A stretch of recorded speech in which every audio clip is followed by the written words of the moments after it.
Cool. Right, that's hopefully working.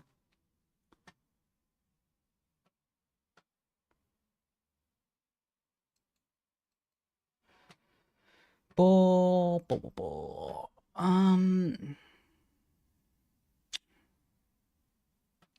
Need to get the F1 broadcast up.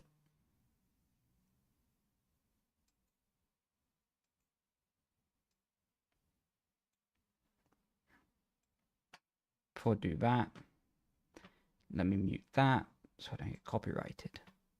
That would not be fun.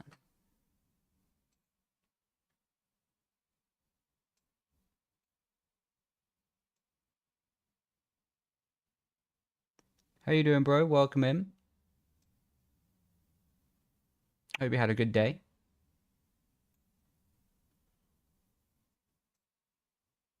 How's you? Yeah, I'm doing good, bro. Doing good, thank you. Hope you're doing good as well.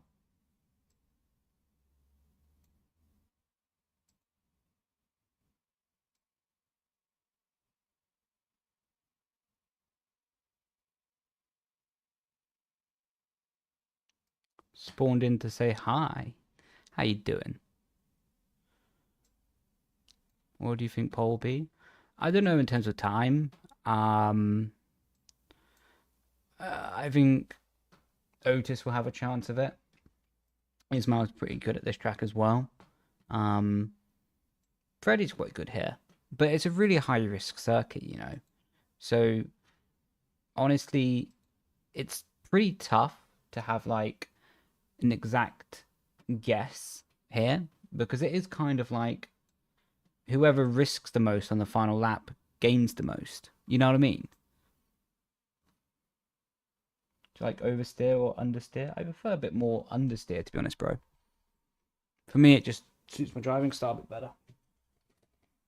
Right.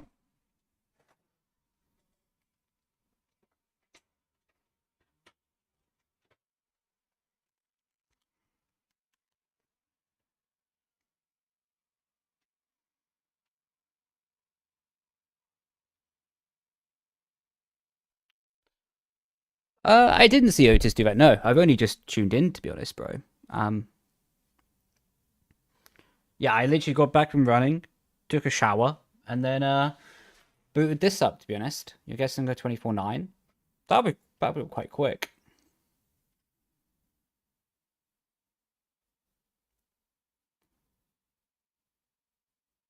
Again, it's pretty interesting that I find it pretty interesting that Red Bull and Yano are not running a custom headset. They're clearly quite happy with the ones F1 provide. How are we doing? I'm doing good, bro. Hope you're doing good as well, man. Yeah, I don't think there's that many differences, if any, on the esports build this year.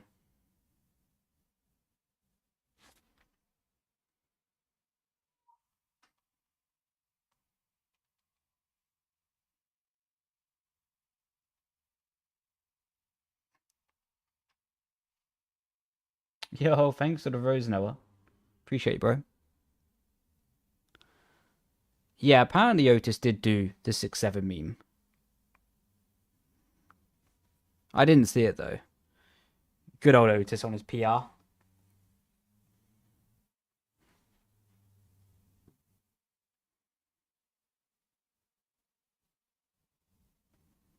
But we're not facing each other for the first time ever.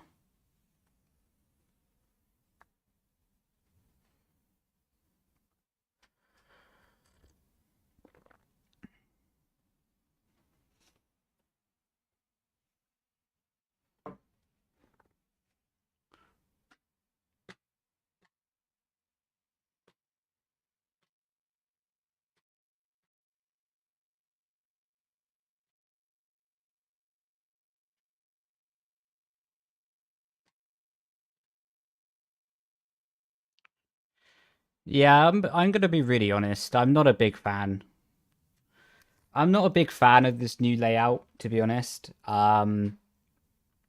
Maybe it's quite good for the TV. Maybe it's quite good for the broadcast, especially to get driver shots all the way down. But it puts a big emphasis. It seems like anyway, they're only going to put cameras at the one side and the other side of the driver view. So it puts a big disadvantage. For example, Thomas is at one end of that. So that's annoying for those drivers at the end. But also, it looks like the team engineers can spy on the other teams now. What is not that good, to be honest. Because, yeah, when loading in the setup, previously maybe only the drivers could take a little look at someone else's, but they're so busy on their own stuff, it's impossible to really memorize something. But now you could literally get one engineer filming another driver putting their setup in. For me, nah, that's not good.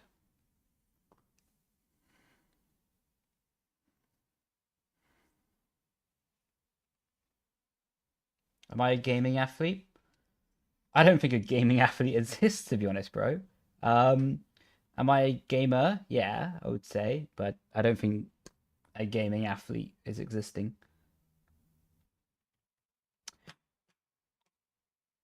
Thanks for the 2 hearts, TJ, man. I have a genuine question. How much of a difference does engineer make in esports? Um, for setup, I think a little bit.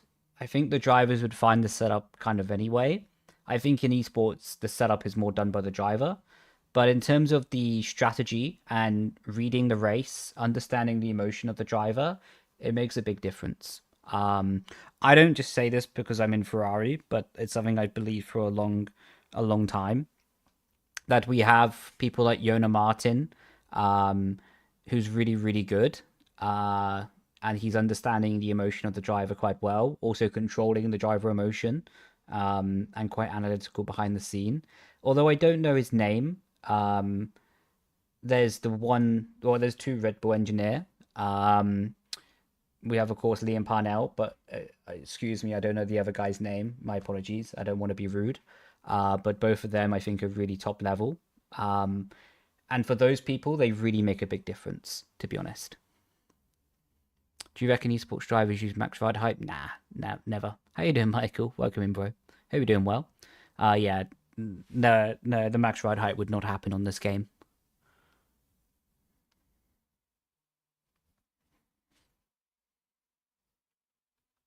Like, what role does the engineer have that the driver can't do?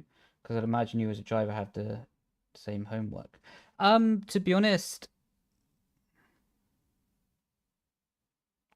wait, I'm just listening to this.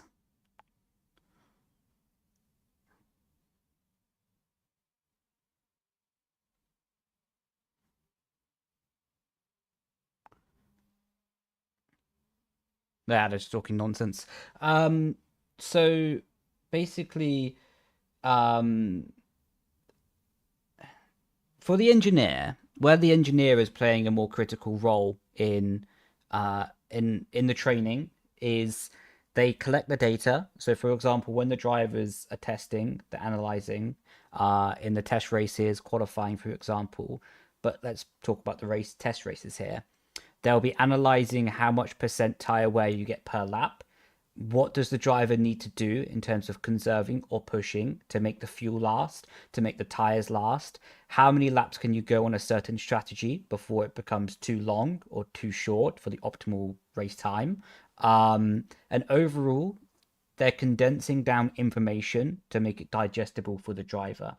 For example, again, I don't want to speak too much on the detail because I don't want to be disrespectful to Ferrari.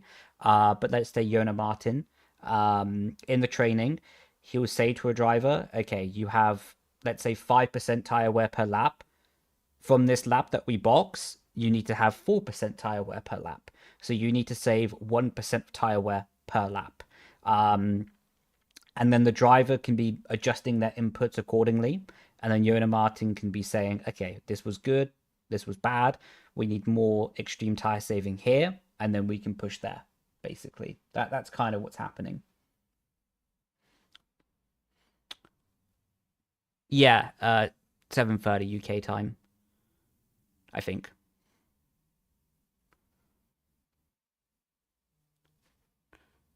Would doing well, mate. Hump day. Glad to hear that you're doing well, even for a hump day, though. Um, would turn the cars into airplanes. That'd be fun, though.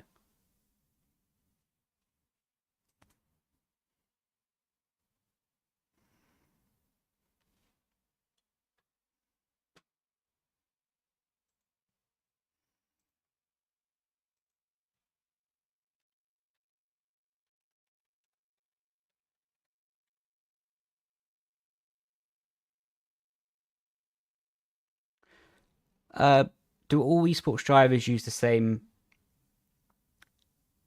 Do all esports drivers use the same setup meta? To 95%, yes. Because you have so long from the game coming out to F1 esports starting. So let's say the game comes out in June. So maybe you start properly testing, trying, developing in July. Maybe you'll set up concepts in July. And F1 esports is only starting in like February, right? So you have all of summer, you have all of the start of winter, Christmas, New Year, and eventually when you're putting in so many hours, you're always going to end up at a point similar to each other. It's the same thing, I think, although I don't know this as a fact, because I've not done real life F3, F4, F2. If you basically gave the teams unlimited testing for like 7 months, they're probably all going to arrive to the similar setup concept with the same baseline of a car. Do you see what I mean? How you doing, bro? Welcome in, man. Hope you're doing well. Right, finally, some on-track driving.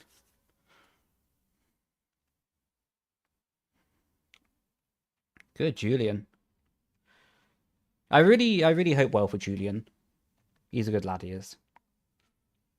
I thought they were just saying how much battery. Oh no, that is a good role of the engineer in the race though, to tell the driver how much battery another driver may have. Um, and really, we lean quite hard on the engineers to have that information.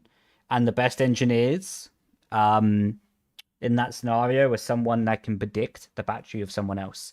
By, let's say, the engineer may know the battery from lap 20 that they showed it on the stream. Okay, let's say Alfie Butcher has 70% battery on lap 20, and he knows that he's been pushing really hard from lap 20 to lap 22.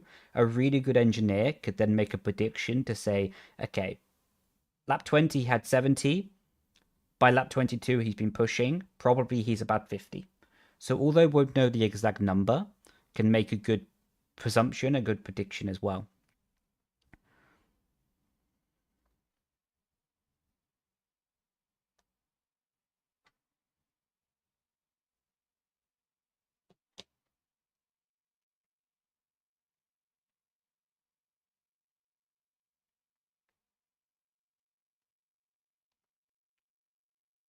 Right. First runs are pretty interesting then.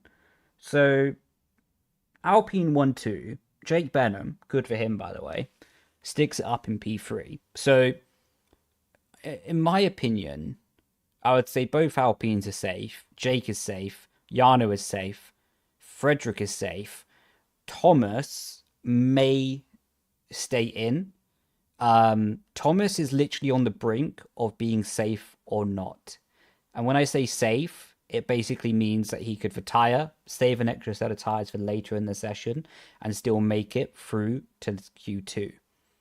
And the reason having the extra tire is super important is if you do 2 laps on every session, you run out of tires for Q3, so you only have one new set. If you're able to do Q1 with only 1 lap or Q2 with only 1 lap, then you save an extra set of tires for Q3.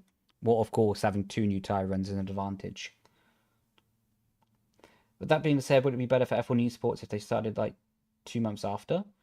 Yes, I think so. In my opinion, it would be better if we did like a 20 race calendar, and started, let's say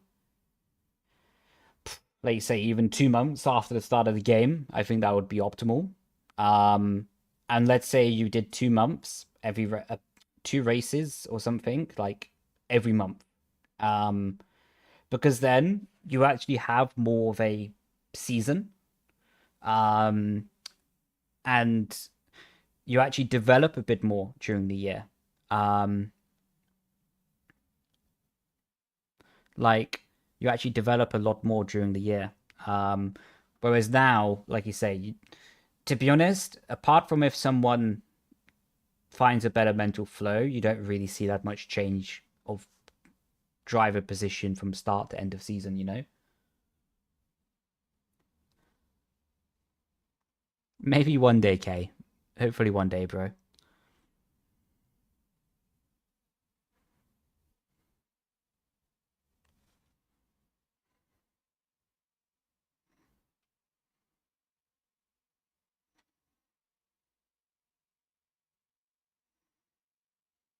How you doing, bro?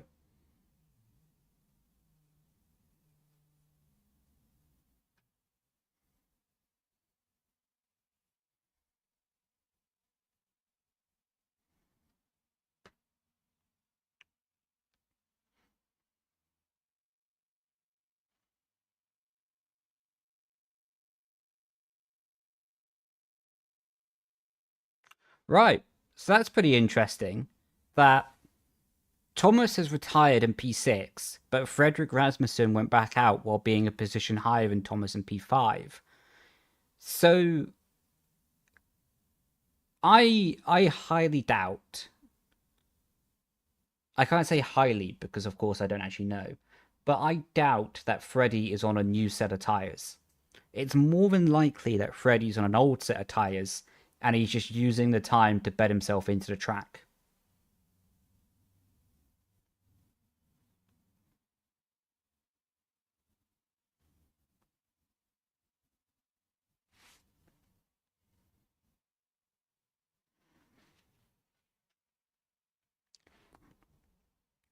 Otis potential win, 100%. He has the potential to win, yeah.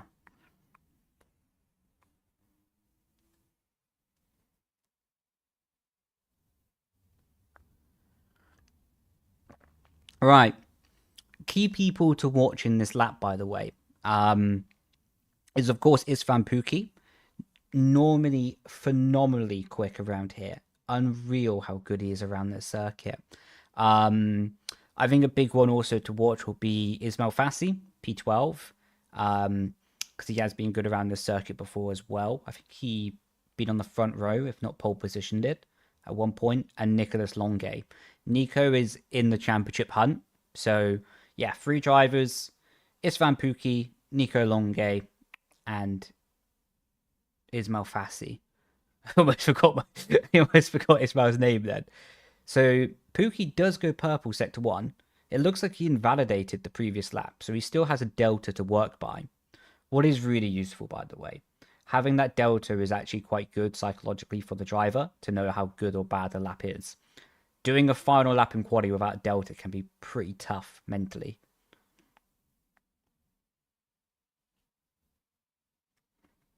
Right, let's see. Green. So Istvan is 3 temps up on John Evans at the moment. So that should be good enough to go through. But he's also the first car on track. What's quite nice, to be honest, when you are first car on track. Sometimes when you're a bit further back in the pack, it can be a distraction. Cars going off, cars going wide, etc. up ahead of you. Right, let's see. Stopwatch never lies. Pookie easily through. Good lad. Freddie. Oh, he didn't actually do a lap. He went out and back in then. Tom Manley probably will be safe there. Julian, nice and safe. Good lad. Duncan must have invalidated again. Bless his heart.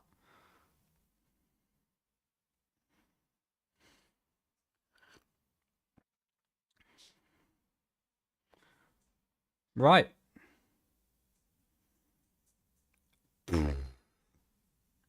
Ismail Fassi, P11. So it should still go through, but that's pretty hairy.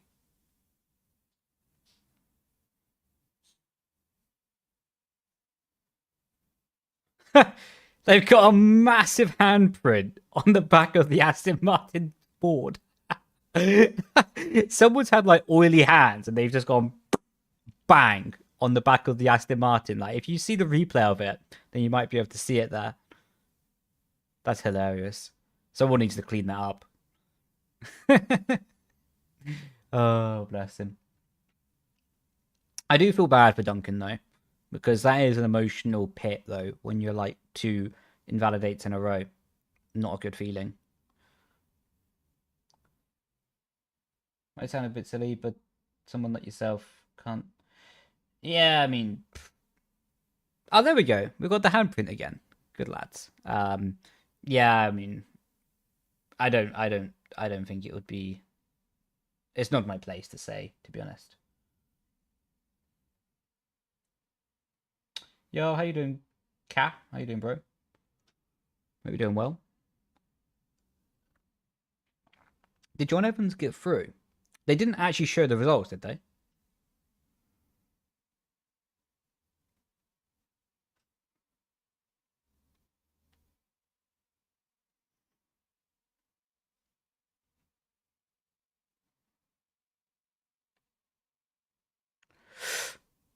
Ah, okay, there we go.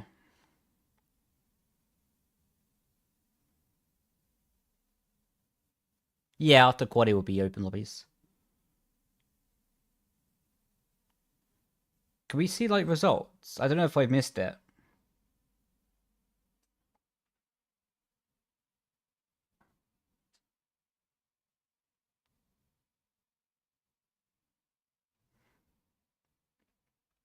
Ah, bless him.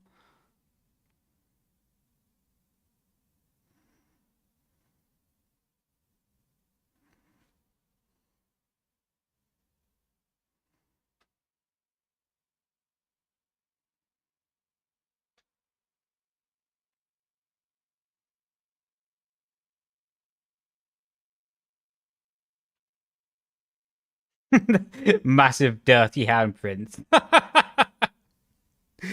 They gotta clean that up.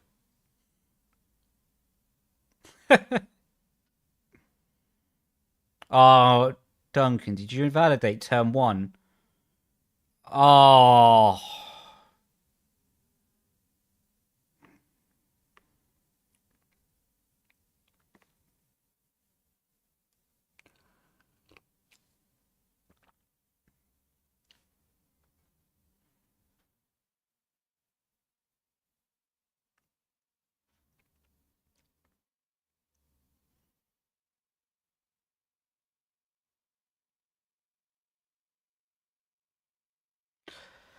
Do you think F126 will be a rework of how the cars? I don't think it'll be a reskin. I think it will be a rework of the cars, to be honest, mate.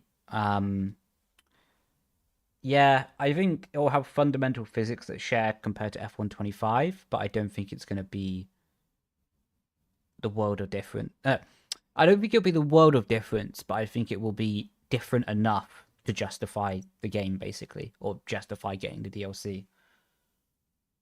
Would you ever return to F1 Esports? Um, the way I feel at the moment, no. But of course, you don't actually know what can happen in the future. Red Bull's got all the dirty handprints behind this behind this. Oh, guys, we've got to get someone to clean those up. Anyway, as I was saying, as I feel at the moment, no. Um, I'm at the moment. I actually finished writing a book, so I finished writing the book. I just need to get a test print out, etc., and that will be a book about my story for F1 Esports, basically. Um, what made me better in my early seasons, why I fell off towards the end as well. Alpine have the dirty hands there as well. Why does everyone have dirty hands up against the white walls? And yeah, so yeah, it's for me like there isn't a desire to go back in these competitions, you know. Um, at least how I feel at the moment in life. Again, maybe that changes in the future, but for now, I'm quite happy.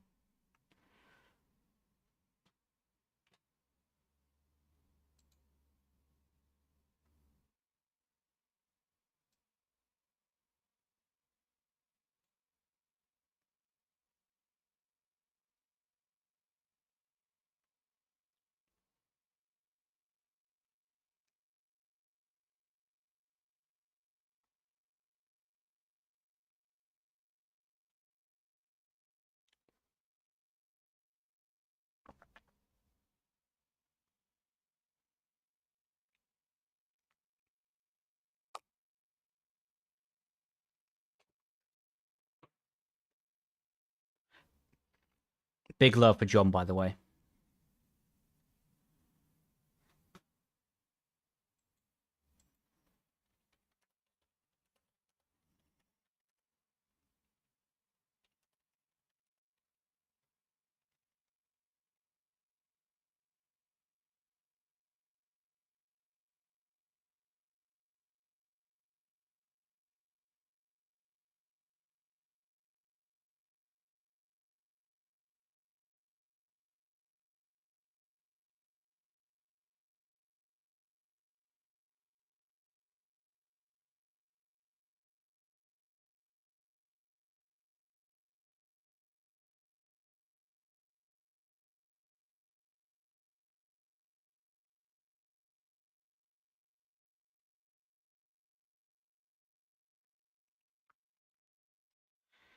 Ah,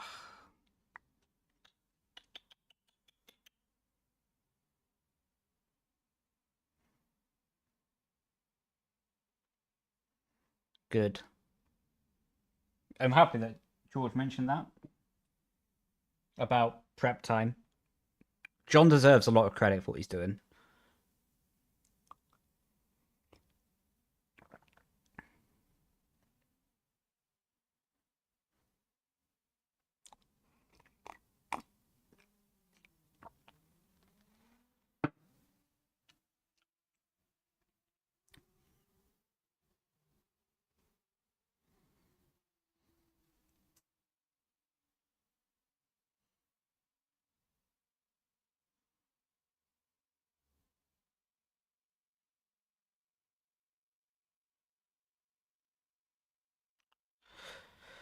Let's see. Well, I mean, everyone's just going to be on the worn tire at the moment. So this lap literally means nothing. What they're doing is literally just about not crashing into the wall. The only thing that's relevant on this lap is them building up the momentum, building up a bit of a flow. Um, yeah. Well, Yano, to be honest, is doing quite well. Yano is pushing on quite hard in this lap. Like, the reason I can tell that is because the car was moving a little bit in the high speed left and right, starting sector 3, ending sector 2. Also, a big push on in the final corner. A little bit of understeer, probably more understeer than he would have wanted. But again, the lap doesn't matter because it's the worn tire, you know. So 26.1. And again, lap times really are irrelevant on this, actually. Because some people have more fresh tire than others. The reason that happens is some people push on the in-lap in Q1, some people don't. If some people are using the tire that they did their second run for, the AI can add unnecessary tire wear whilst the screen is loading behind the scenes. Um, so really, this first lap is just for the driver to build a momentum, continue in their flow, and the actual lap times don't mean anything because literally one driver can start their lap with 6% tire wear. Maybe the other person can start with 8%, and at that point, it's pretty tricky, you know. But interestingly, Yano, Freddie, and Jake finish up the lap. So only 3 drivers finished up. And also pretty interesting that you got 2 Red Bull drivers doing it. The reason that's interesting is quite simply because when you double stack in the pit lane, you can risk losing a bit of time. The 2 Red Bulls are so far apart. I can see that on the mini map anyway on the bottom left. So they're so far apart it does not matter. But still, Freddie being the second car on the road, he will have a much tighter schedule for the rest of the session compared to everyone else actually. Also, it's Van Pookie because he's running out of fuel.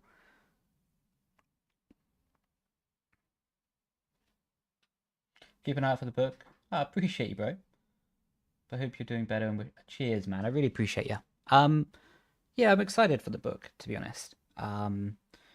Oh no, they're typing 6-7 in the chat now.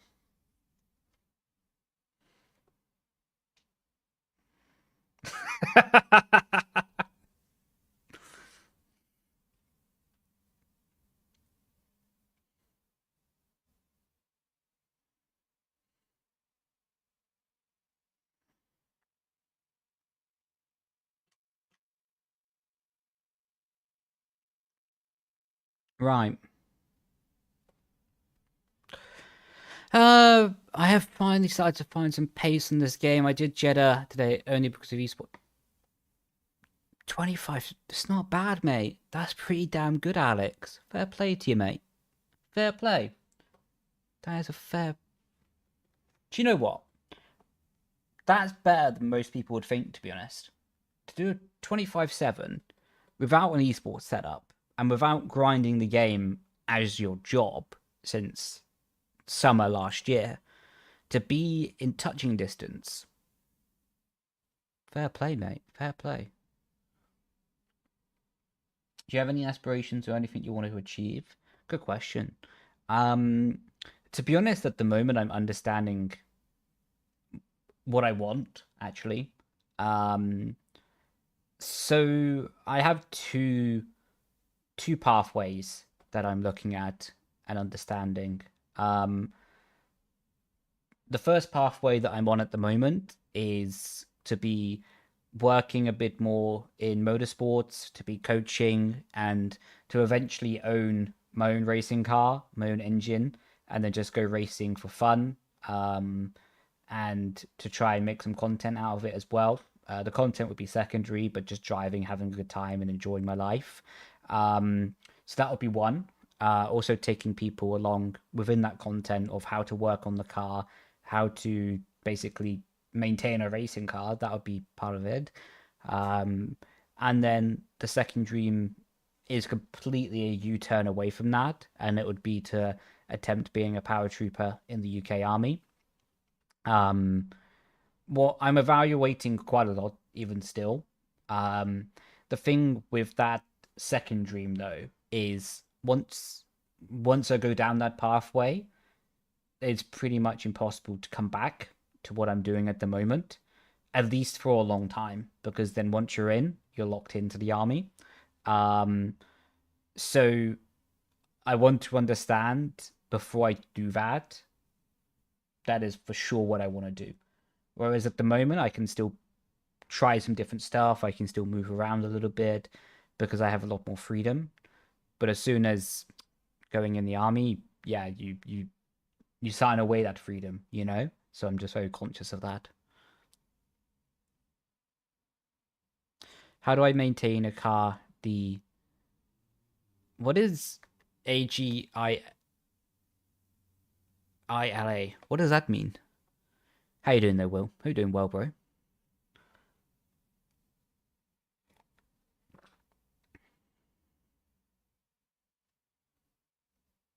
How do I maintain a car? Oh, oh, it's your car. Oh, wait 1 second. I'll answer that in a second. They're just finishing their first runs. Big up Ulas again. Big wheel flick final. Probably the front didn't bite as much as Yano would have wanted, but still a phenomenal corner. P4. There's still quite a lot of cars to go. We'll probably be P6 by the end of it. How'd you know? No, he'll stay P4, P5.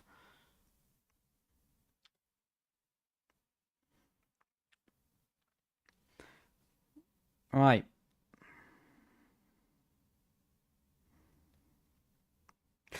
All right, so that's interesting. That's an interesting play out. So, Freddie Rasmussen, P4, he jumped up at the last second. Only 1,000th of a second between Yano and Freddie. That's incredible. Otis, P6, but they're all going to run an extra set of tires, so it's all right. Ulas may have had to run 2 sets of tire in Q1 though, so now he might be able to save that set of tire. So I presume, again, I can be wrong. We'll find out in a few minutes. I presume that Ulas won't go out for another run. I think he will save the tire. I think Bresny will go out because he doesn't need to save the tire. Fassi might, I don't know. He's a temp faster. Yeah, but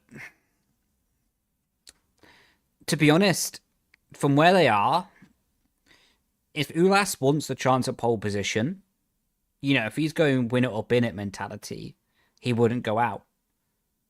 You know?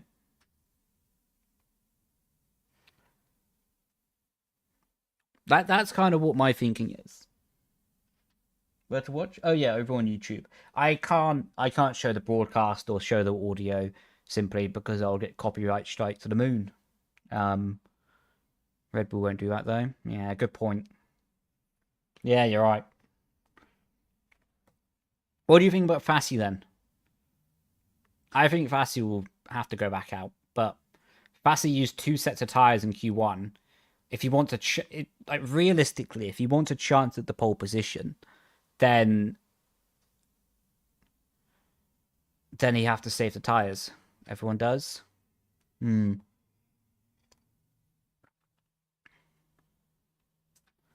You can see the Red Bull engineer watching watching everyone else's screens. Who's next to Red Bull? Do you know who's next to Red Bull?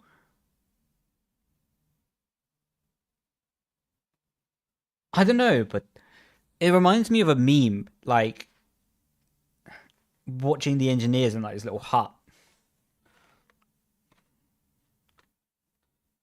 I can't remember what it is though.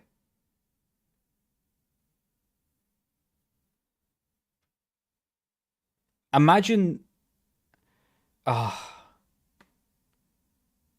I'd be so mad if I had to sit in that configuration.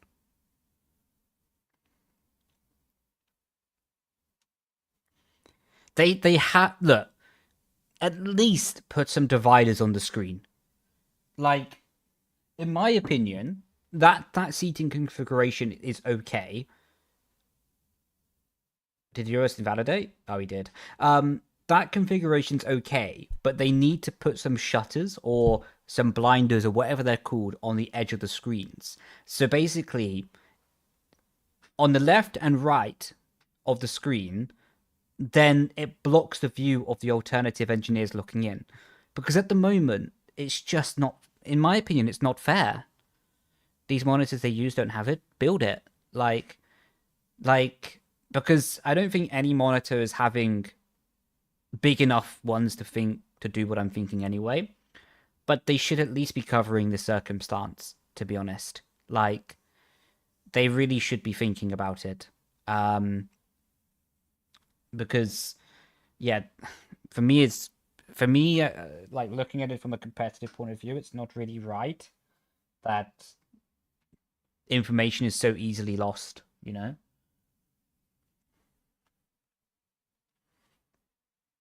I can't remember the exact name. Probably Will has the name of it.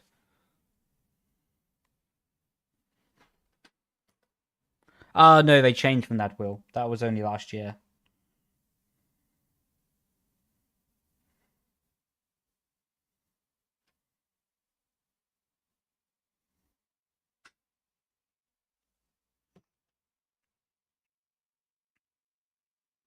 Man, I get PTSD from watching Turn 4 every single time.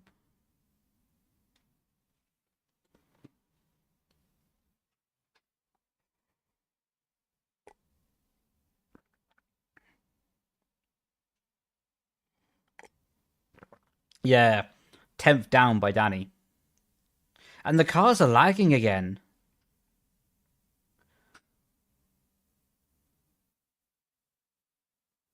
Yeah, you're right. Everyone went out again, Will. Fair play.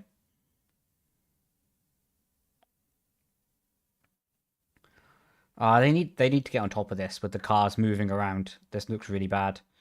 Good middle sector from Danny though. Another half a tenth gained.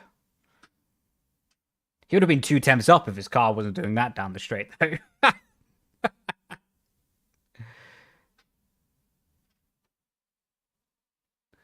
Strava tax.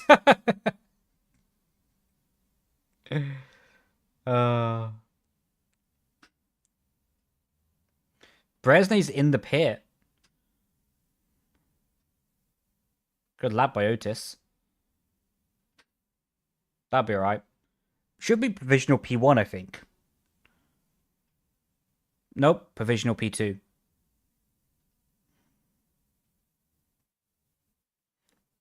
Look, all I'm saying, Ulas would have been through anyway. Look, I'm just saying.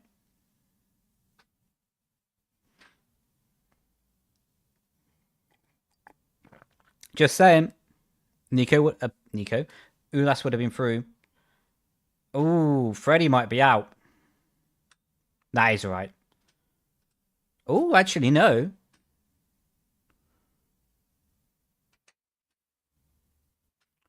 Freddy's out. Crazy. Ismail's just about through as well. Good lad.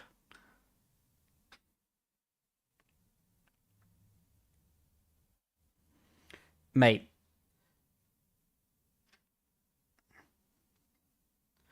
Do you know what?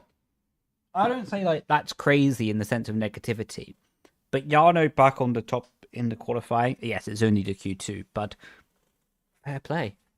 Yano always seems to come alive, doesn't he? Like if you give him a sniff of a championship, like if you give him a sniff of like of everything going well, he just comes alive. I might be wrong, but I don't think Jeddah was a particularly strong. What's going on with the dirt in the background of Mercedes stall? Lads, clean it up. Anyway, I don't think Jeddah was a particularly strong qualifying for Yano anyway, right? As a track.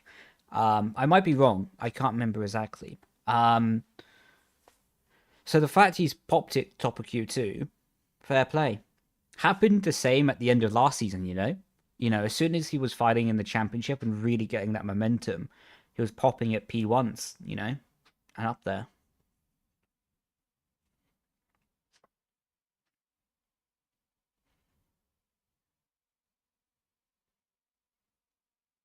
This would have been so close. Yeah. Oh, Jake's hit the wall. That's not a nice feeling. That's not good for Maka, is it? You know? No car on Q3. Well, we got Alfie down in like 16th, I think it was, or 17th. And now Jake down in 15th as well. Horrible. I still think they should remove the drivers from the rig. I think they should remove the drivers from the rig if they've gone out of qualifying. Because I think two things. Forcing them to sit there is just not good, you know? It's also not good for the broadcast, in my opinion, for the drivers just to be sat there. I think it would be better if, you know, imagine Q3,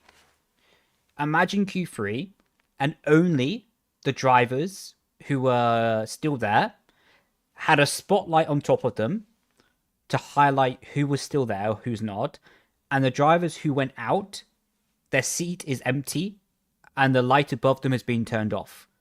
So it just highlights the 10 drivers who have got through to that position. I think that would be phenomenal, you know? Like, I think that'd be cool. But at the moment, you just get loads of people looking like they didn't get their candy, you know? Like, they all look very sad.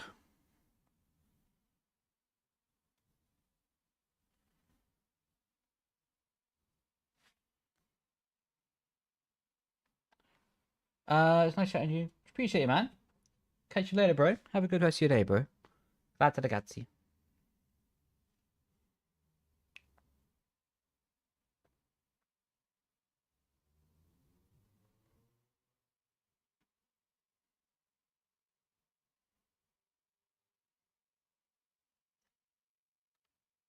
Alfie 16th, John 18th.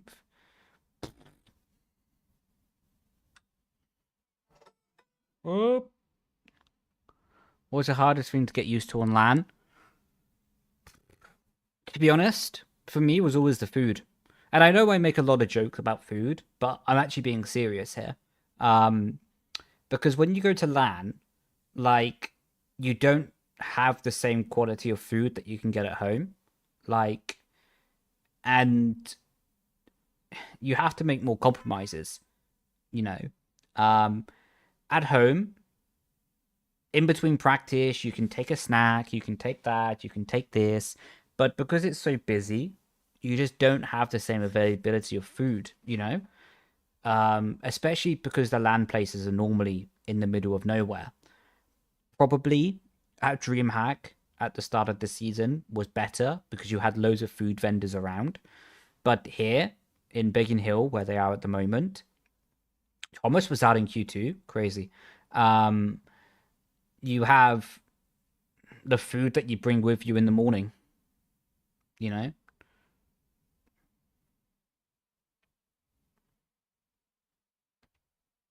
So for me, that was a hard thing.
I have to say that was a really good interview by Thomas. Like, that was a phenomenal interview. Credit where credit's due. Um, really held himself well. Um, held his team pretty well. Also, um, acknowledged some work they did behind the scenes. Yeah, like that was actually a really good interview. Fair play.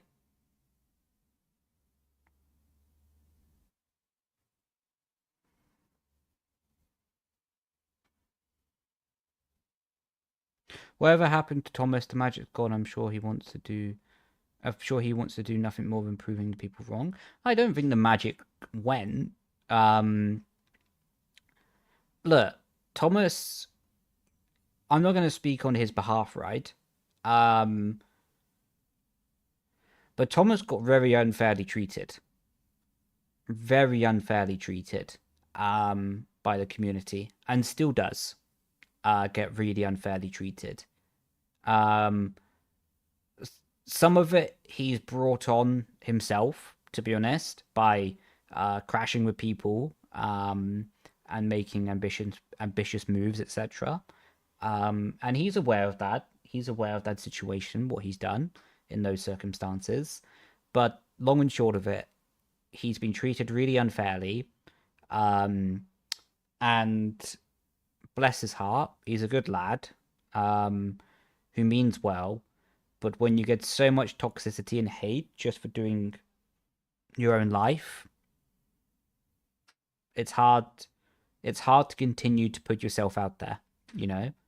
And I think Thomas now is his third season or fourth. 22. Yeah, now is his fourth season, I think. He started in 2022, so I think now is his 4th season. In the first season, you have a lot of energy just from being new. But after 4 seasons of continuously getting hate like he's getting, it's hard to put yourself on the camera and be positive. And yeah, for Thomas, I have a lot of respect. I have a lot of time because he still tries. You know, he still tries to be a good guy. He does some stupid stuff on track. Don't get me wrong. Like, and he's fully aware of that. He does some stupid stuff. But that's also going through what he went through is kind of actually normal that he goes and he has those extreme reactions on track. Not justifying it, but you know what I mean.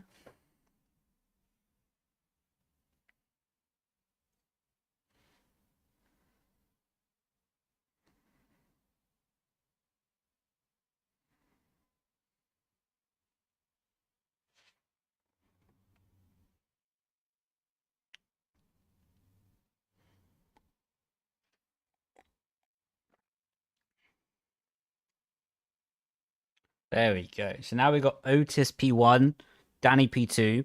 So 2 Alpines on new sets of tyres for sure. Ulas and Below, I think, are on worn sets of tyres. So this is where you get the split of cars at the moment. Yano will be on a new set of tyres, I'm pretty sure. So Yano, unless he make a big mistake, what I doubt he has, will go at least P3.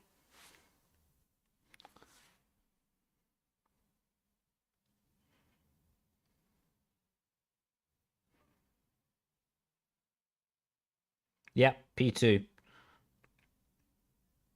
So Yano 0.2 as well.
It must.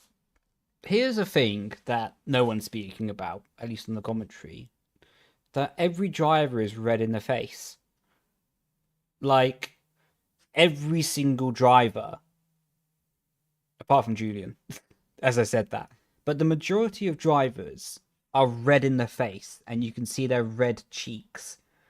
That's normally an indication that the room is pretty hot. By the looks of it, there isn't that much circulation of air going around. The reason I say by the looks of it is because everyone is looking so hot. Like, and not like that, but in temperature.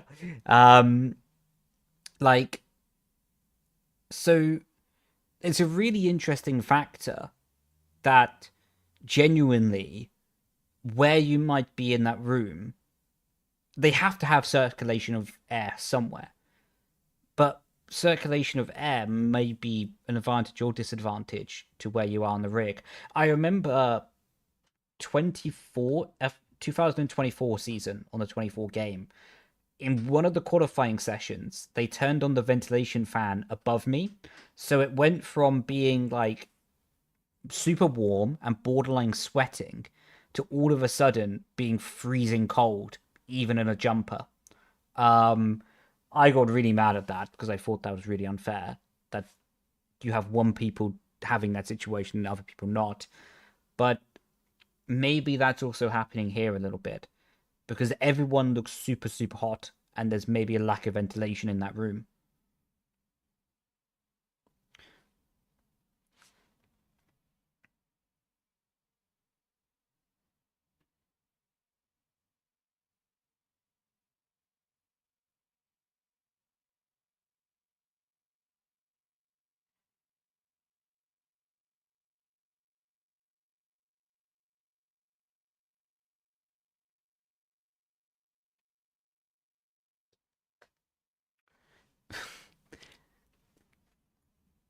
Well, I appreciate it, mate. I appreciate it, but I don't know how.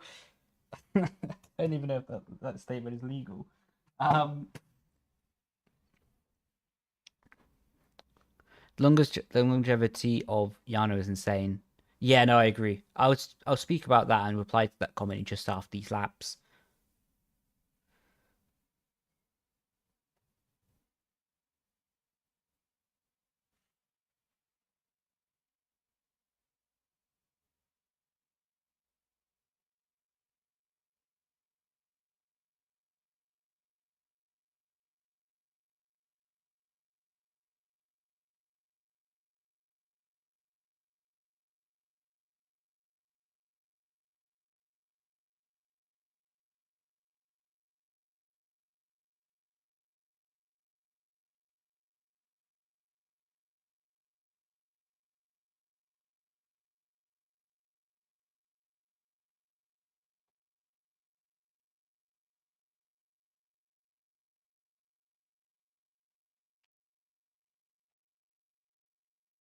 Let's see. Brosnay first car across the line. I wish they had the delta on board so you can see it. 0.2. So he goes provisional pole position. Not a surprise because Danny is a beast. But now I need to switch the cars. Come on. Let's see. So Otis now second across the line. Let's see what he does. Goes to 0.1. Big lap there. 25.1. Right, let's see. Ulas P4. Let's see where he goes to now. P3. Just behind Daniel Brosnay. 2,000 behind. Let's see. Tom Manley doesn't improve enough. Julian P3. What a lap. But how is Julian P4, but with a less of a gap to Otis than Daniel Brosnay have? So the game is glitched. Or the timing is glitched. Yano P6. Still good effort though. But the timing is glitched.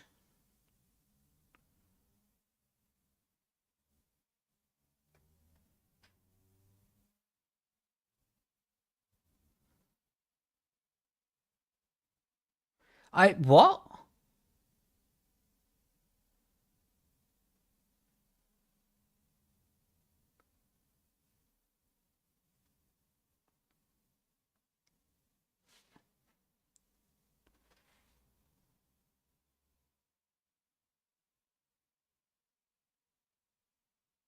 I'm so confused. Oh, by the way, you can see everyone getting their phones back because when you do an F1 esports session, your phone gets taken away from you. So after a session, you can see everyone go around with these plastic tubs getting their phones back. I'm still so confused. Anyway, mega lap from Alpines. Mega lap from the Alpines. Did I catch you off guard? Not really off guard for the comment, but off guard because I don't know anything about you. So, because look at those boys celebrating. Fair play.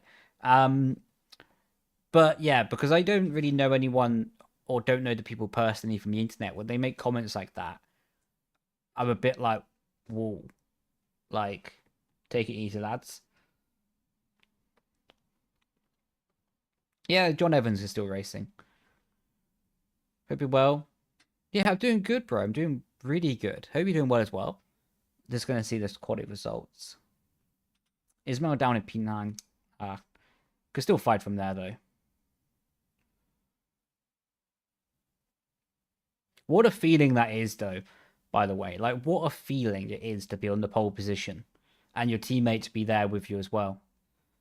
Um, like they need to do an insight to Julian Klaffenborg's and Daniel Bresnay's lap because that timing is not matching up to what in game said. And if I reckon Mercedes will have a little look at that as well, like, and rightfully so, that position could be big. I'd be surprised if Mercedes don't have a look in at that.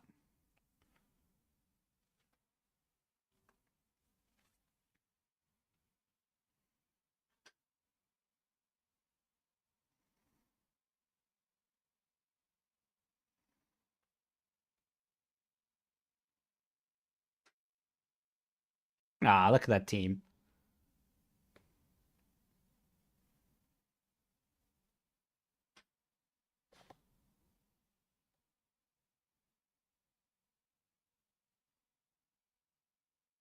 Good lad.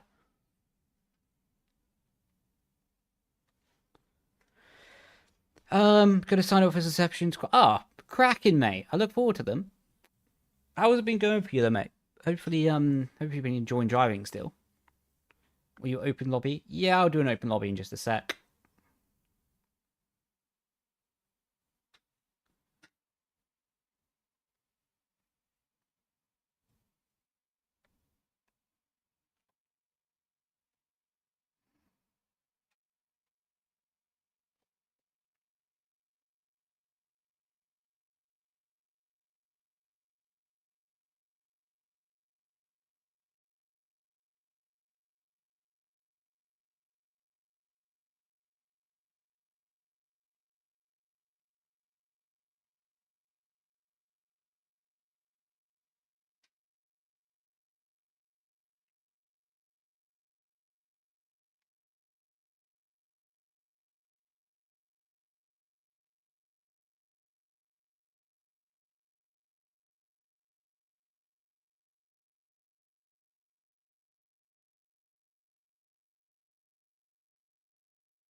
Ugh.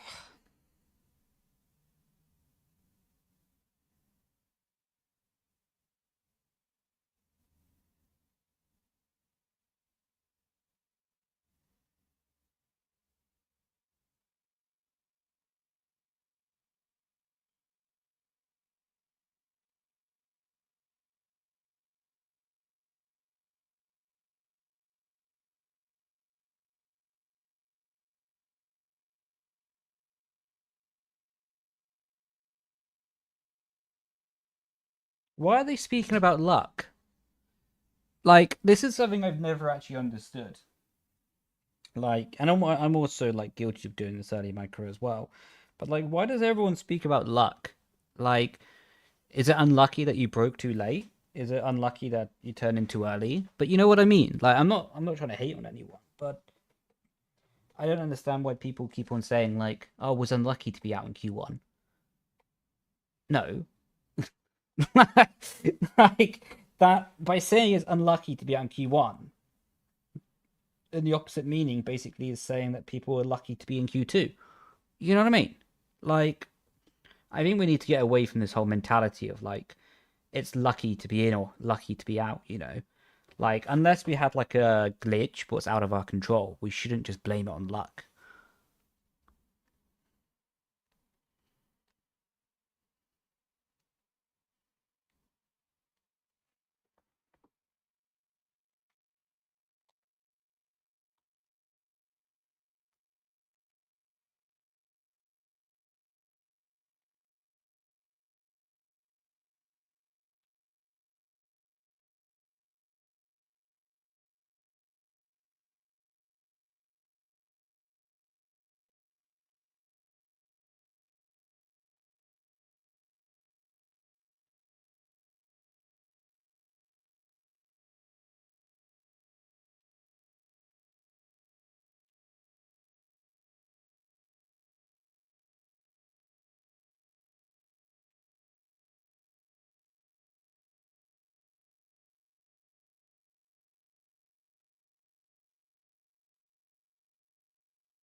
Anyway,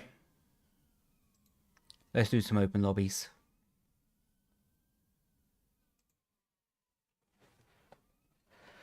You've been playing a good balance. F1 and iRacing. Good man. Training every day. I wanted to compete in F1 Esports so badly. It's just really about getting on the top of the leaderboard in time. Good man. Yeah, getting to the top of the leaderboard is helpful. It's more about the whole league racing side of things. And getting top of league racing. Like, being top of leaderboards can help you initially get noticed. But then, to be honest, it's more about, like, after. Like, it's more about after. Like, so getting to the top of the leaderboard, getting a little bit of notice, getting a bit of attention, and then growing from that point onwards through league racing. What do I think about the new thing in the... to be honest, I'm quite undecided on it. Because really, if we're honest, it's cool that they have it there, but it is just a room. Like, it's not like it's not like they built the room around F1 Esports. I feel like they have a room and they put F1 Esports in the room. You know what I mean? So unless it changes for like the next event, what it might do, it's not really like, let's say, groundbreaking. But then again, it might change for the next event. Will be pretty cool. Ah, sick. I already have my F1 settings there. Cool. So if I press that, we should get that. Perfect. Let me do that. Put it back to face camper just now.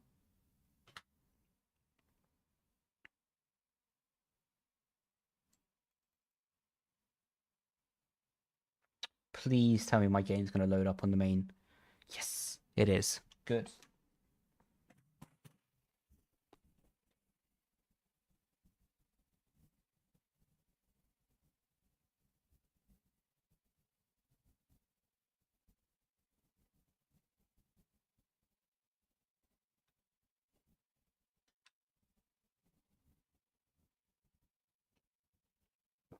Yeah, it's a shame that Barbie can't make it.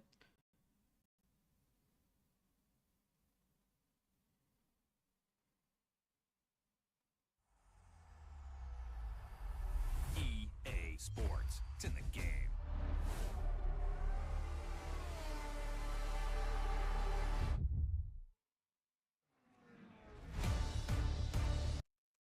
Bless his heart. The 2018 World Championship, 5-time, mate, 5 times.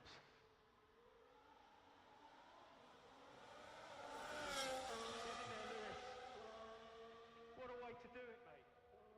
What a way to win your 7th world title.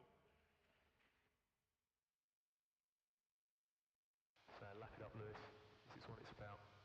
So, great stuff, mate. We're going to see you up there.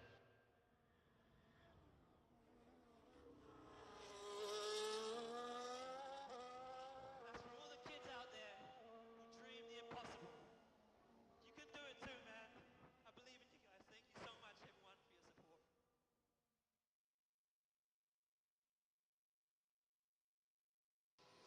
Thank you so much, guys.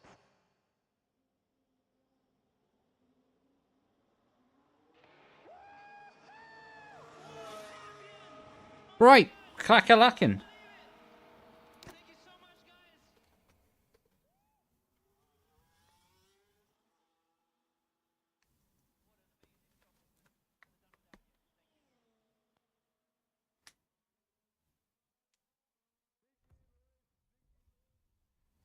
You think it's taken away the fan aspect? I think that's a fair comment, but I also would like to highlight within that what happened, DreamHack was a rarity.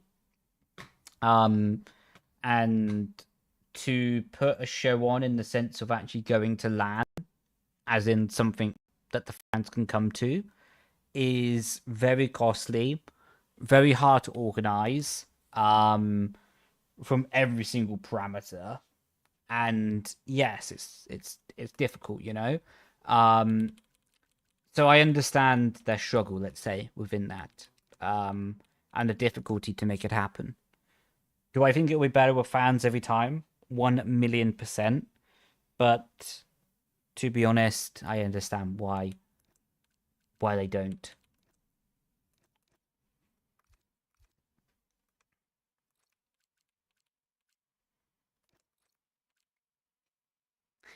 Maddox is straight in. What a boy.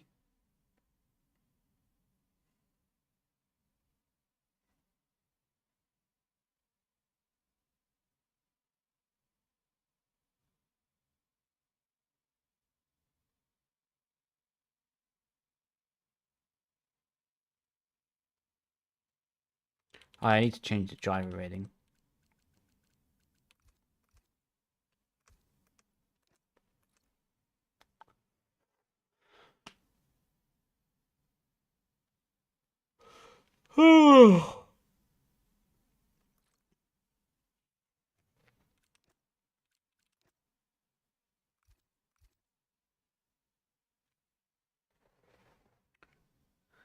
These only have 31-inch OLED monitors, but the viewing angles are amazing. Yeah, no, the quality should be pretty good. For the drivers playing, the quality should be pretty good on those monitors.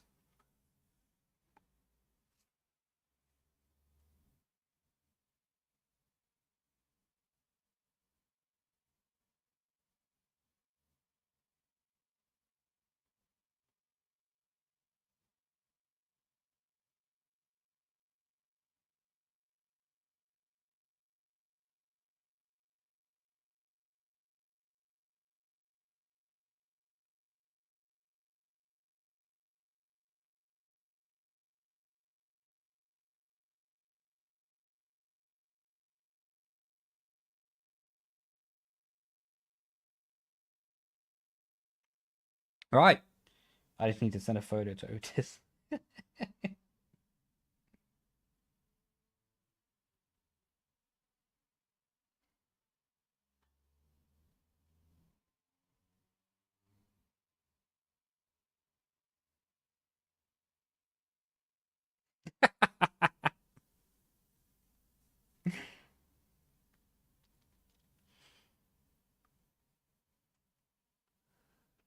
I wonder if Nico forgot Woody. Maybe so. Maybe so. How you doing, Q-Star? Yeah, it's been a minute, mate. Hope you're doing well, bro. Torn. Good to see you, mate. Hope you're doing well, bro.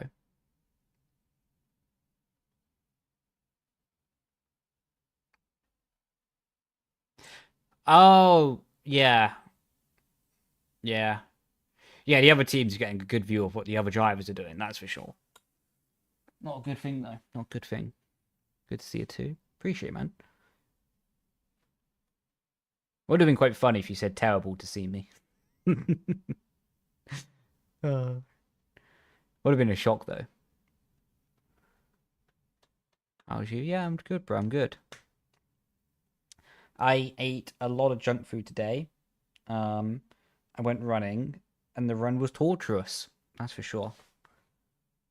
Do we really have Miss Nutrix in this lobby? Do we really?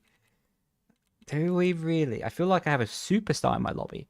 It is actually the Miss Nutrix. You have a lot of comments on the page.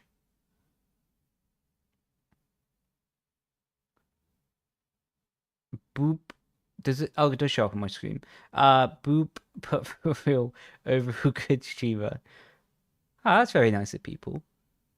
Who is this?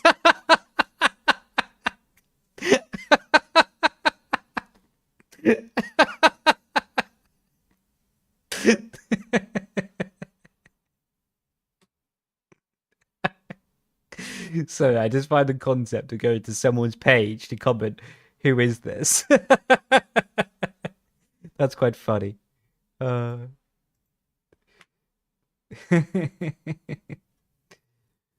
how you doing? Good to see you in chat as well. You're here to be a backmarker? No. You're winning the world championship. That's your cousin. Oh, what a legend. Nah, you're here for the World Championship, though. You need to get a car, though. You need your car.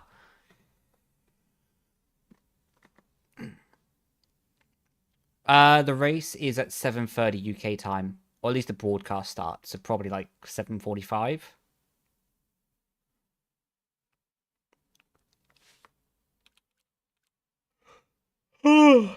um, it'll be pretty difficult to get the Ferrari, because Maddox is in the Ferrari, and he's a good lad. Tell you what. What we'll do. So, Nutrix, be ready. Be ready. What I'm gonna do is I'll reshuffle the cars. I'm sorry, Maddox, you're a legend, but also teammate. What we'll do is reshuffle the cars. Be on that trigger finger. Like, imagine getting your Ferrari car placement is the world championship decider.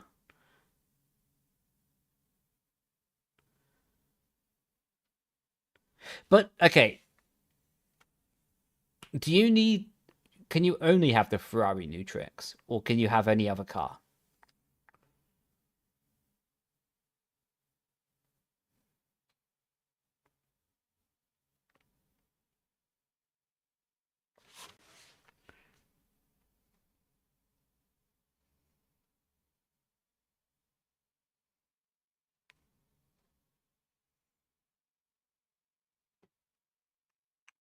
Right.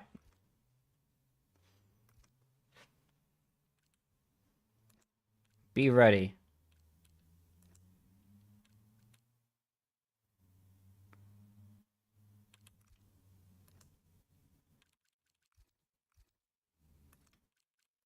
Oh, there she go. She got it. Come on, Maddox got a car as well. Yes, Maddox got a car. Oh.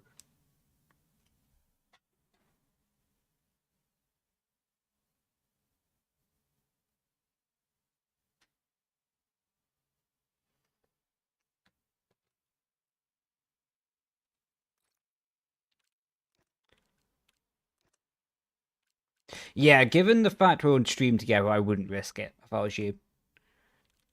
Otherwise, the team bosses will be coming. That would not be fun.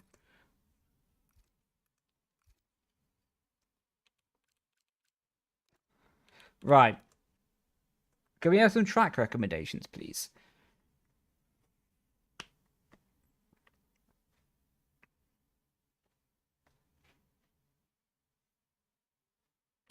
Sylv, Mexico. That is a great emote.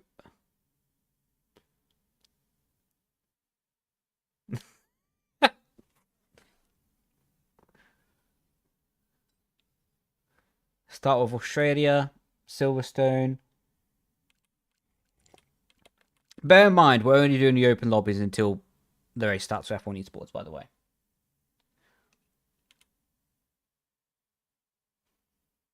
Mexico.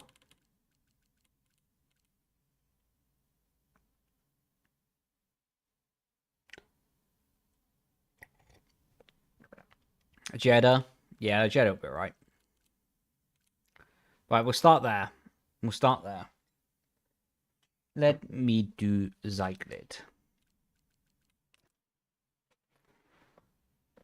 Maddox. Good. Well, I just hit my monitor. Maddox can be on the pole position. And I've got an eyelash in my eye. I'm expecting big things from you, Nutrix. You're on the front row. I'm expecting victory every single race.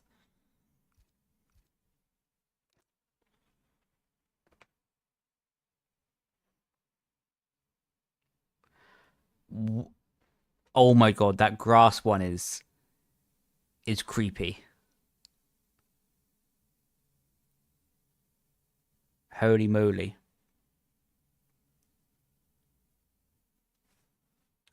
Everyone, Alex is fast. You just rat him out. Oh, we've got Torn in the lobby. Let's go. I need to order some food for later. Or go to the shops.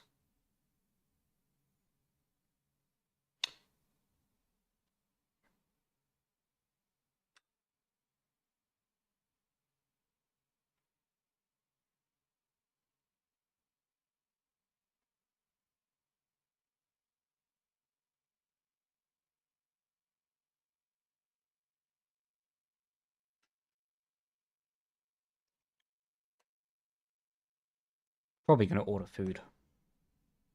Do you know what? I was looking earlier online. I don't know if anyone has any good recommendations for those like food prep companies where they basically send you the meals already made. So are we starting? Not with that attitude, we're not. But yeah, been looking at those. The problem is like a lot of the portions are either really small or really expensive. Like they said like, oh yeah, 500 calories per portion. I'm like, not around here, Junior. Not around here. Yo, how you doing, Leigh? Welcome in, bro. Hope you're doing good. Do you think you're going back to esports? No.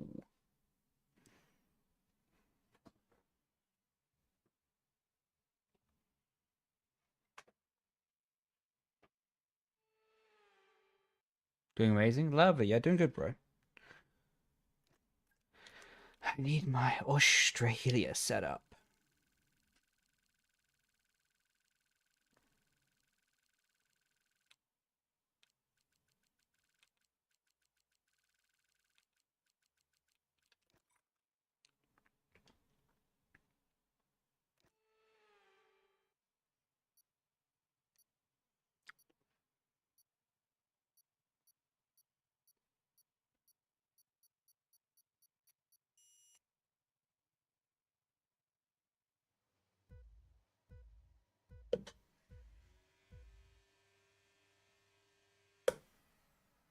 But I didn't see it.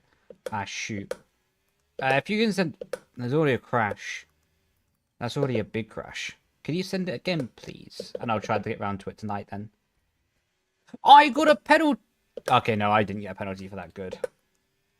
I was ready to leave the game.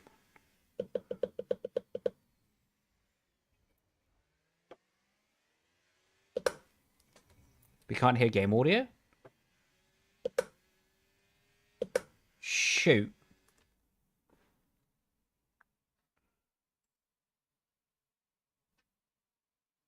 I thought I changed my setting. Why? It's super low. Oh.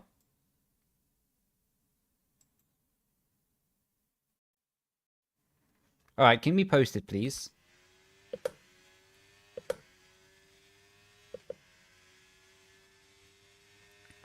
I need to get the levels better. Okay, that's still going to be super low.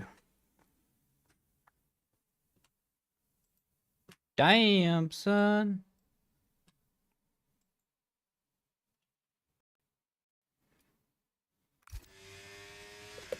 Right. Keep me posted if that's good for my voice versus the game. If not, then I'll have to increase actual game audio.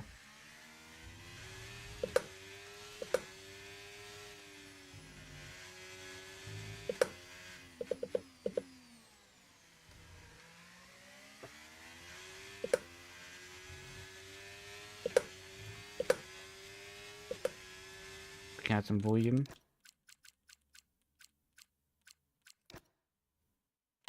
Why do I have it on 2? Right, that should be much louder now.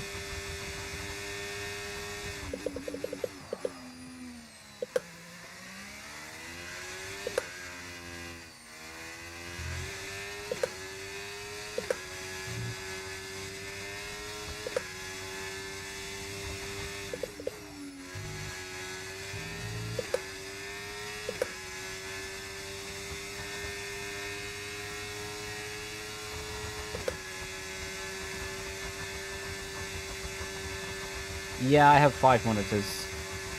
I have 3 for driving. On F1, I only use one of them. One for looking at chat above me, and one on a desk to my left for editing, etc.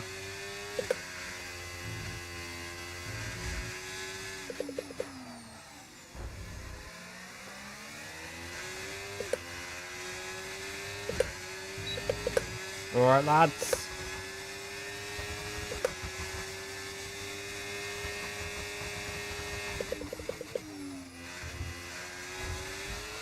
Oi, oi.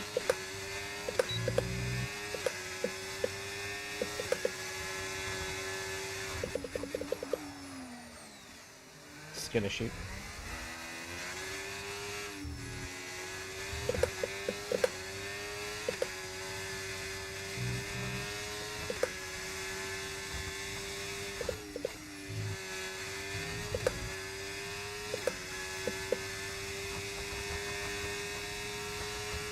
Will Gibson has joined the session.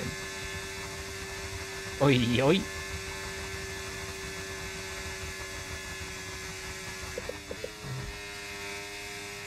There's only one Will Gibson.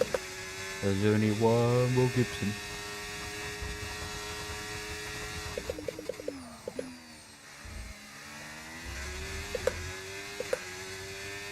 Why did we see Freddy in a hoodie? Well, we don't actually know if he was wearing anything underneath the hoodie. Like, for some people, they like to just have a bit of a warmer feeling. Like, maybe Freddy's cold. Like, the thing is, there's so many fundamental factors to it. Like, but it looked like everyone was quite hot in the session. But then again, like I say, Freddy might be wearing a hoodie, but no t-shirt underneath. So, like, again, it was just a presumption.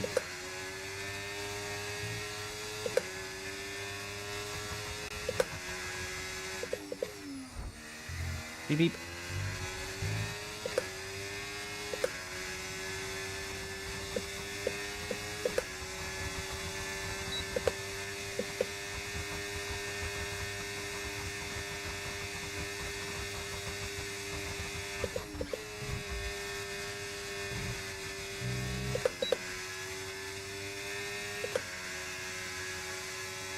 Oh, what a takeout!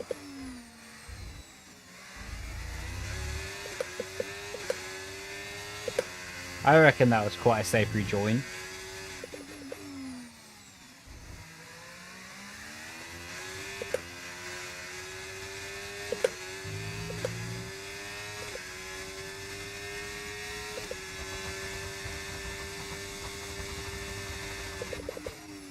That's a penalty.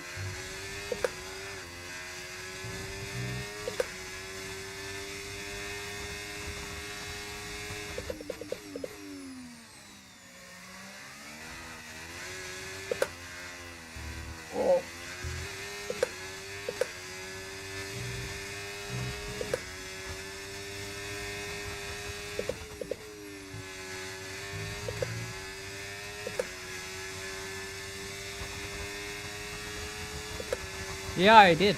I did watch the quali. I thought it was quite interesting.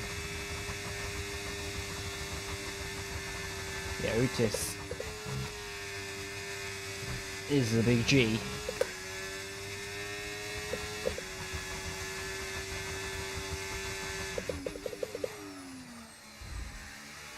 Oh, without my pen, or actually with my pen, I might still get a point.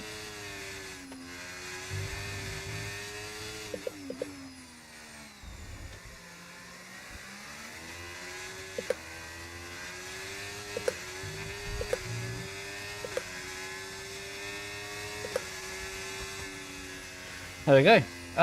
Setup question. If I want to lower my setup wings for already great setup, do I need to make other setup changes? Fantastic question, to be fair.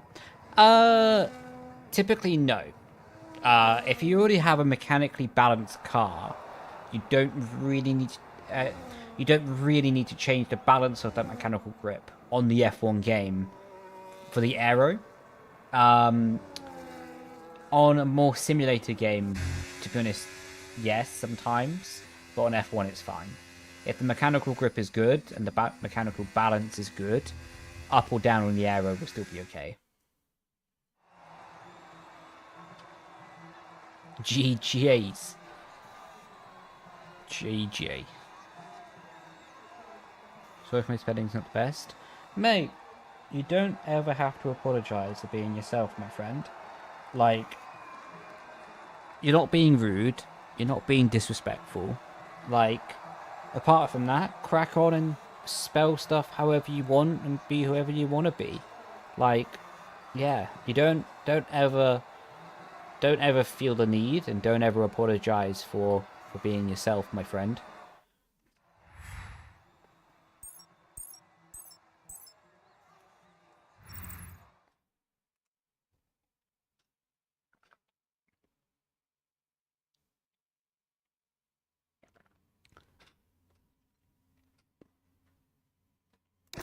Only 30 seconds off in a 5-lap race.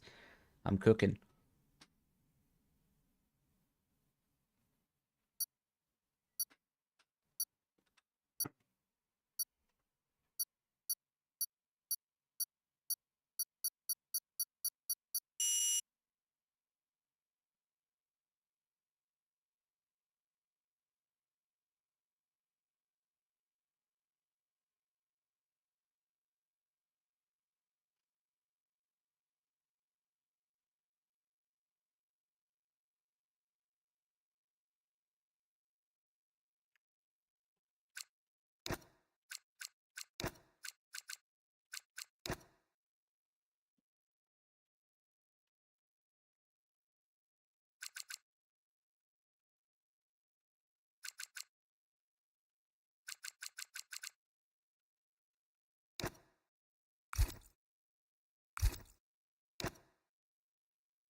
Oh, bless you, mate. Bless you. Yeah, a lot of people are not nice in the world. To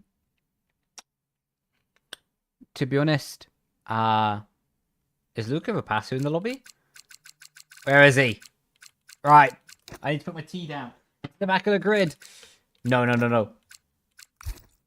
We can't let him start anywhere but near the back of the grid. He'll cook him. Where are you, Luca? There you are. Will, you know your job. Take him out.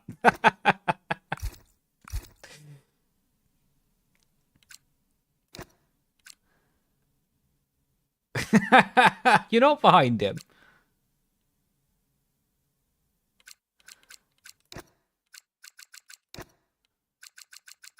Are you?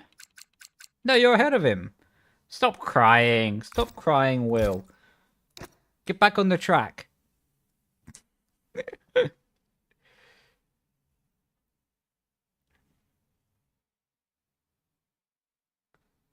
No, yeah, you should just do what makes you happy in life, mate. Regardless of what people think about it. As long as you're doing good for yourself, doing good for the world, and putting positivity out there, screw what people think. Maximize your own life and have a great time while doing it. Missing. Mate, get me those TikTok clips. I'll happily trade for a TikTok clip.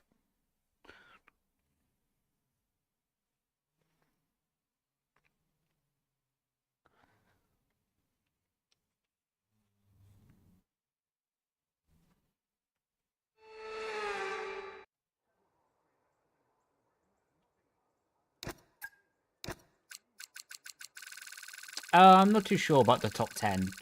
I reckon Otis will win it, to be honest. But after that, I'm really not too sure, to be honest.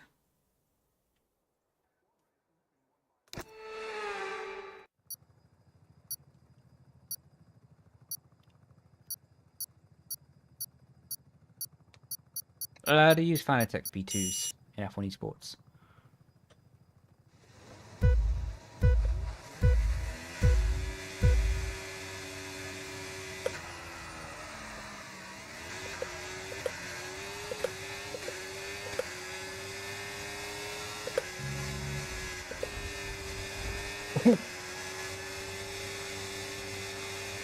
Oh. I've murdered him.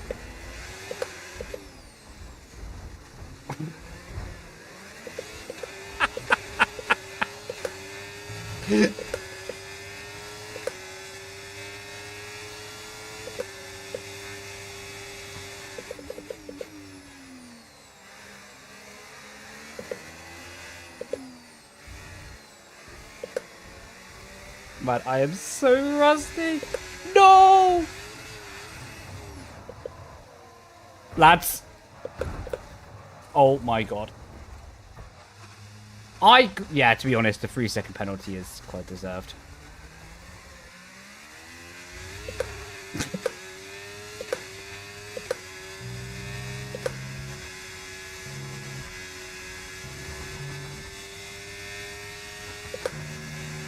Holy moly.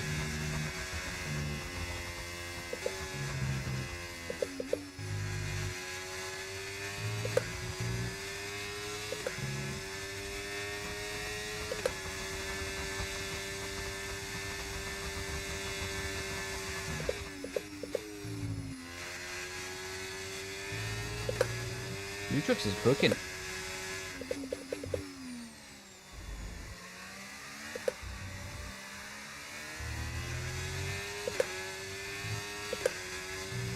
Yeah, of course you're able to go, mate. Of course you are.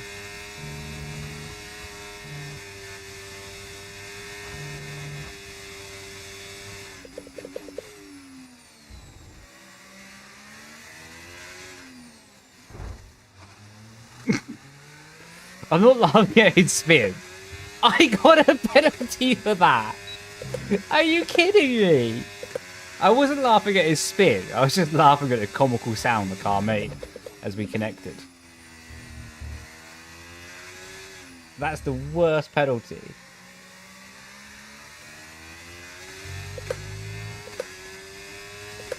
Yeah, as long as you're like driving clean, then it's all Gucci, mate.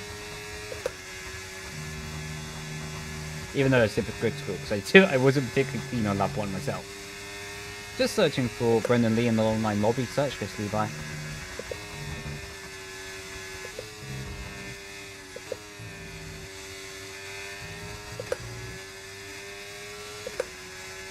Right, in a bit, bro. Catch you later, man.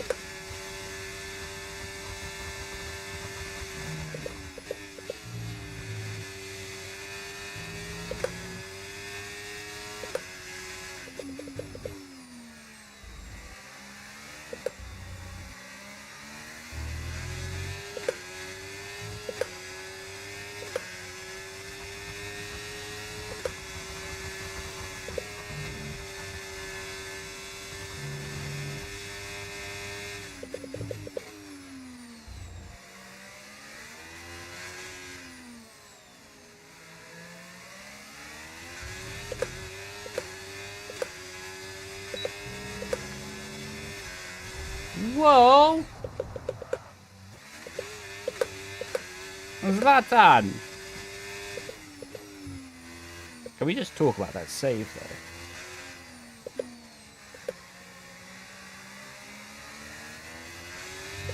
We're coming for revenge.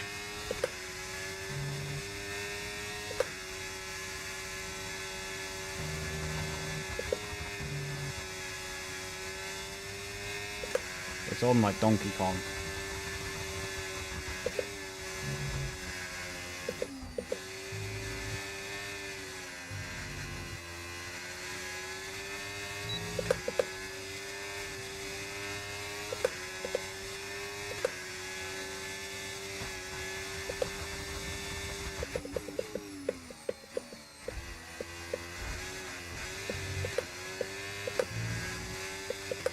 Watch this, he'll try to send it. Oh, he didn't. Good old the Haas.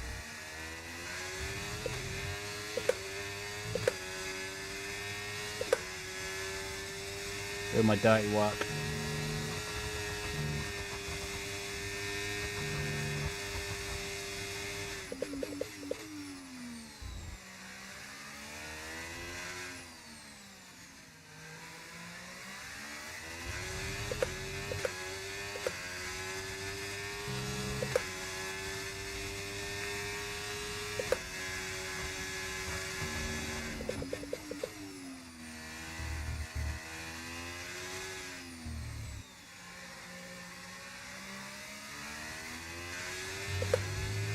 How you doing, Felix? Welcome in, man.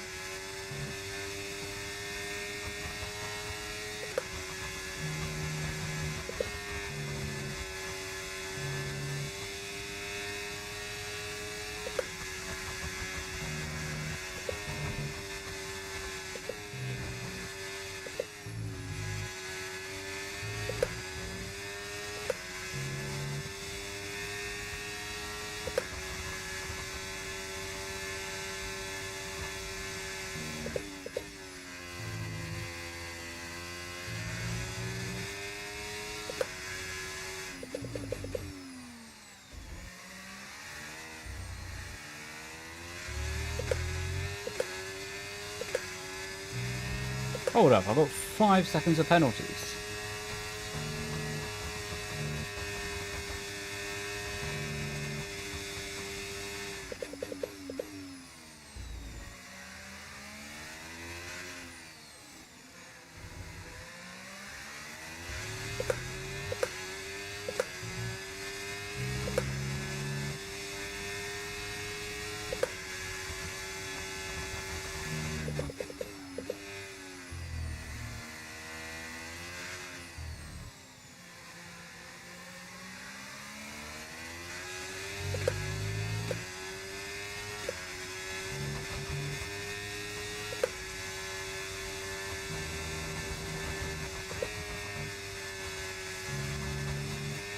What? It's Zlatan! He's back!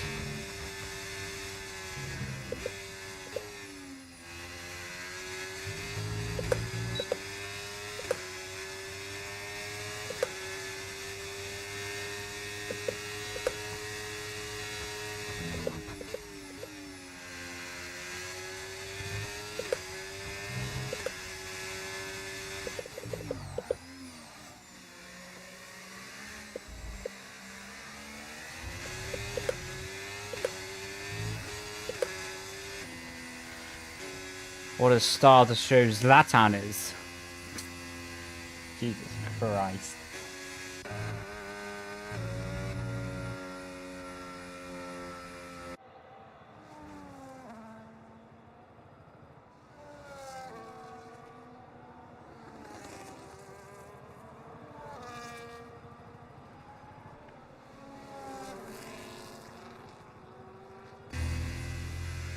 May you kick the... Is that Zlatan, Will, that you had the problem with?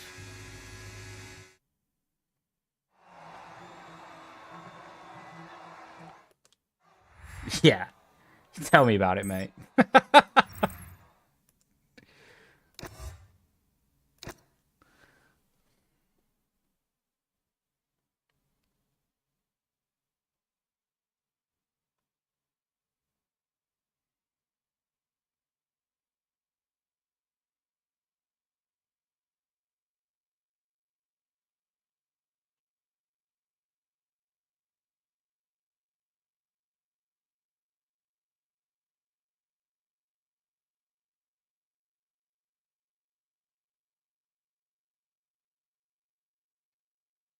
Yo, Tony.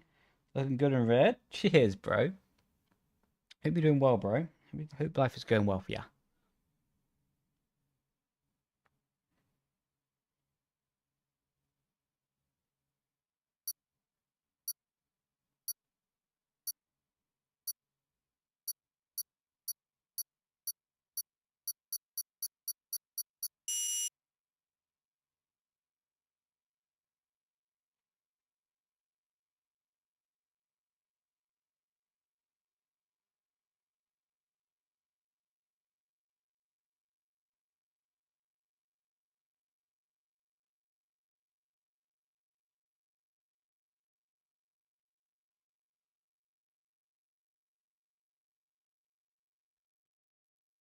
Right.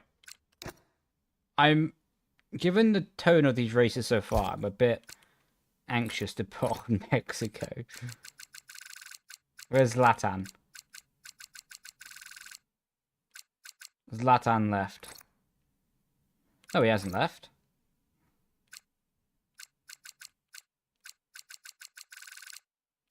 Zlatan.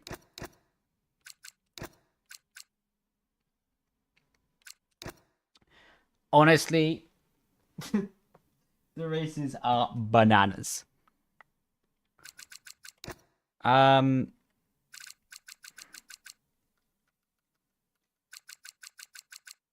Will Stevens, you're to the back, sunshine.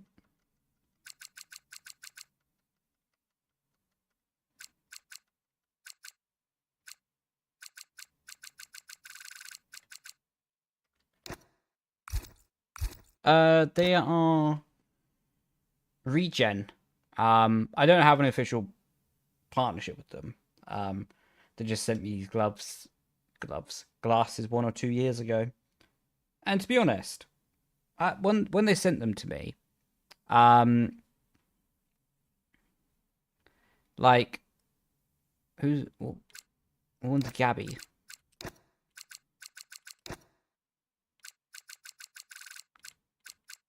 This Gabby. What tier does Gabby racing? But yeah, when they sent them to me, I was a bit skeptical of blue light glasses, but since I'm an old man now, they actually work out pretty well. I do like them, to be fair.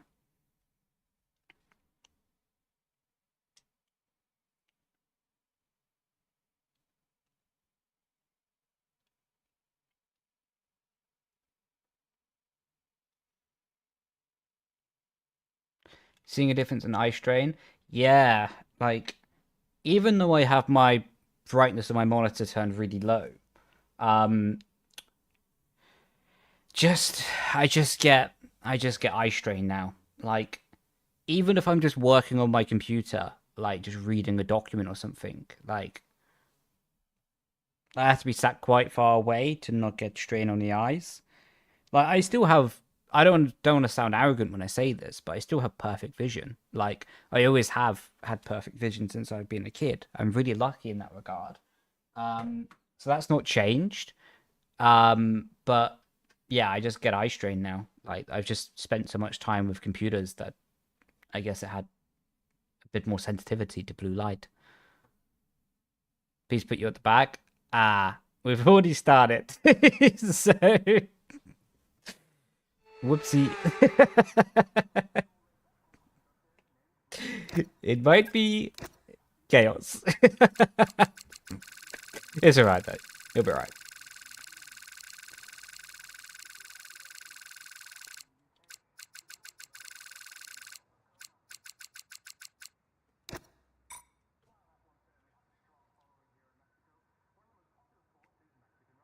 The glasses look really good. Thank you. How you doing though?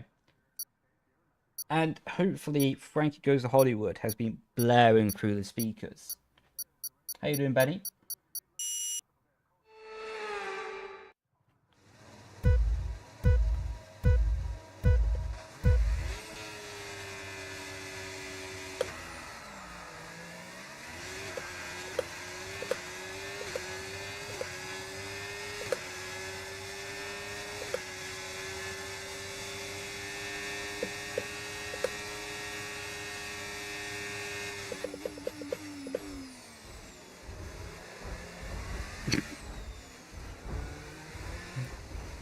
Oh my god.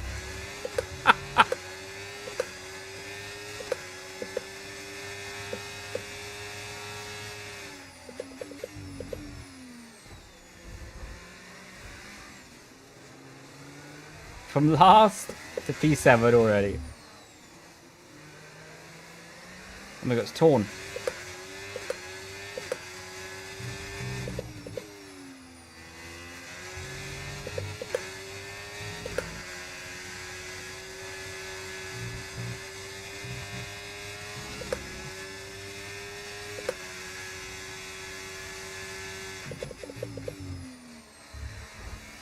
I don't think it's the red light sound effect. It's just my gear shift paddle.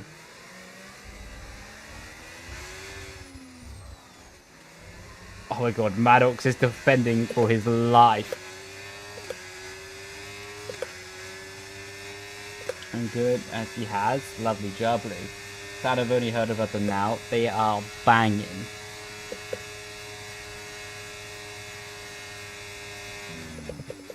Oh my god, Maddox is down inside.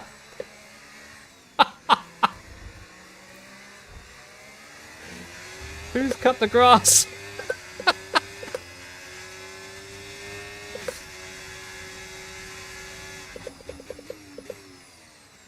Oh my god, I don't... Okay, point him out, point him out, point him out, there we go. And then wheels down the inside. I like, because I took him out, I tried to point him back in the right direction. All of a sudden, Will has come out of nowhere. Luke has come out of nowhere. Oh my god, I'm gonna have to lift here. Okay, he gave me the space. Oh, sorry, I'm trying to turn. Please go defensive, please go defensive. Okay. 3-1.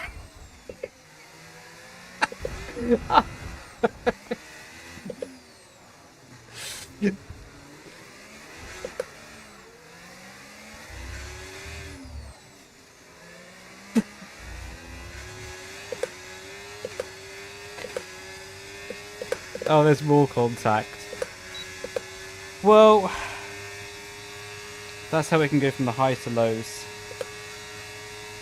Oh, someone gave me a missed call. Ow.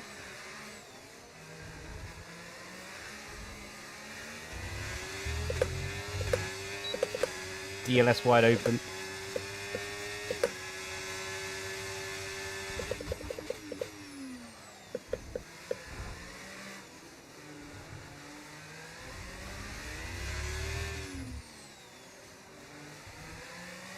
Sorry, but from my point of view, when I took out the Aston, I tried to straighten him out just to be like nice, sort of recover the instant that I started. And out of nowhere, Will was down the inside.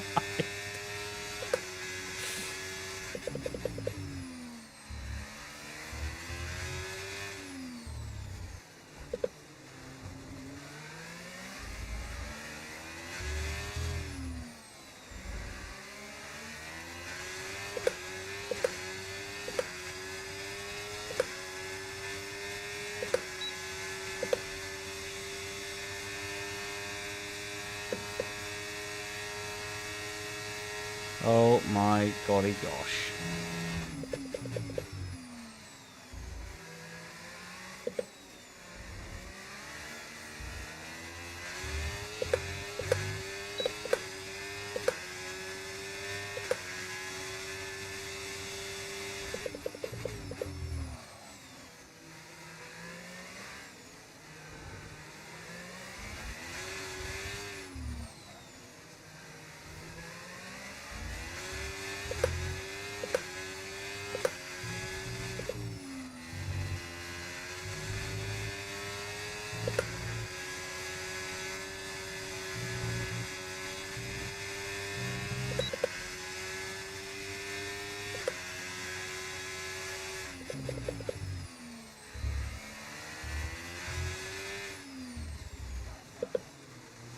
Invictus is lava. Oh my god.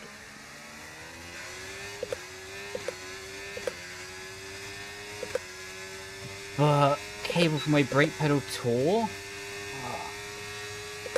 When are you expecting to get a new one? But even so, join in. Just use the car head as a brake pedal. That's what I do.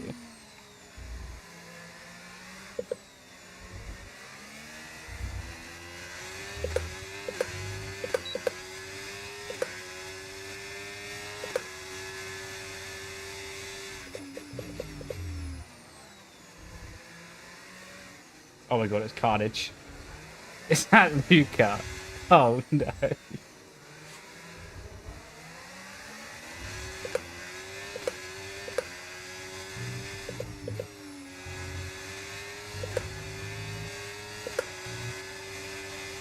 Oh.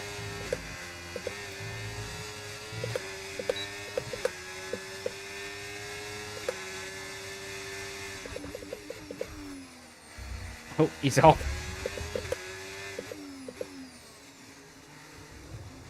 No, got a penalty.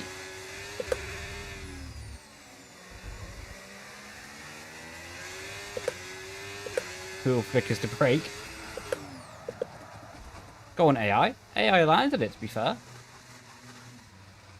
Jesus H. Christ. I'm really curious who this is who miscalled me.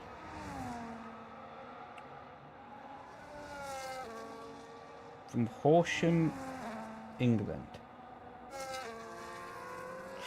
Where the hell is Horsham?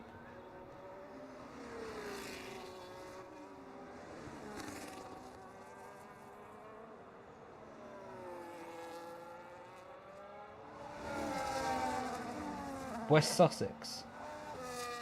Why is someone...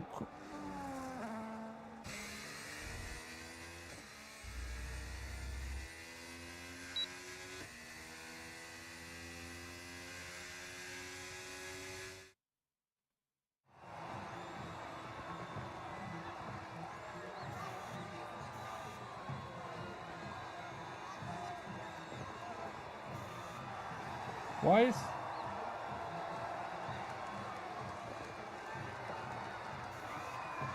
What?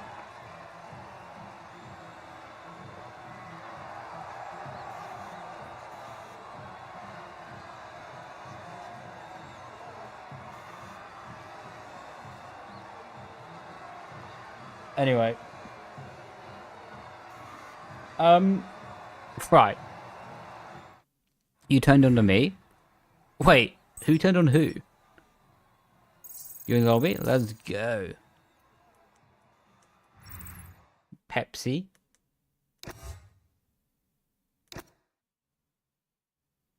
Is Will's like code name for Luca Pepsi or something? Oh, okay, now I see. Okay. Need to get you like a Coca-Cola sponsorship then. That was a fun, but it was. Apologies for tagging you on the end of first sector.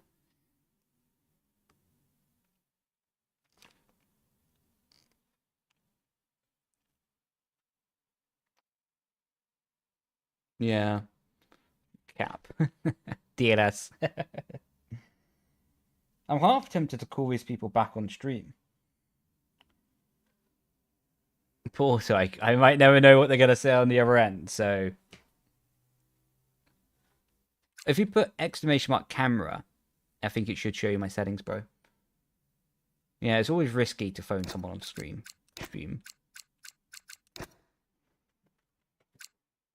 Without the space.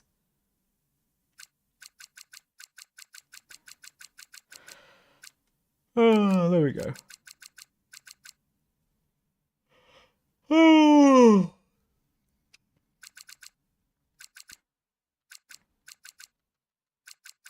You're welcome, man.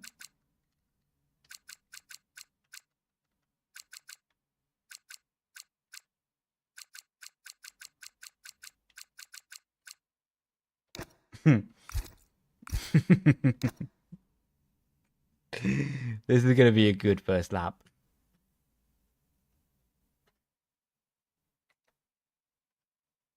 Liam? Offset. Yeah, we can kick Liam if you like.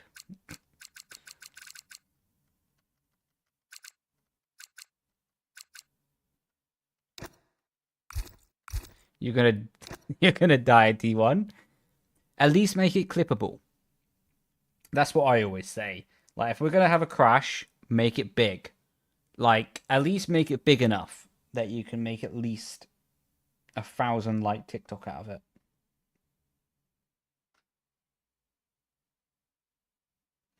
Always think of the big game.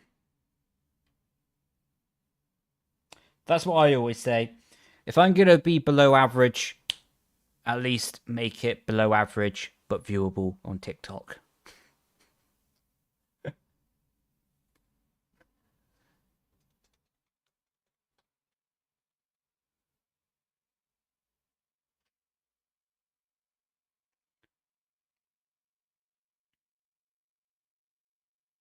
Nicklet plane is pretty ineffective. Doesn't really do much on this game anymore. Basically, it's just changing how much of the car is getting rendered. So in some camera positions, it's useful because like sometimes you get like the camera clip over the screen, and then having the near clip plane can be useful. But for 99% of it, is not useful. Basically, yeah. It's not really the best description of what it is because near clip plane doesn't really do much, to be honest. It used to do quite a lot.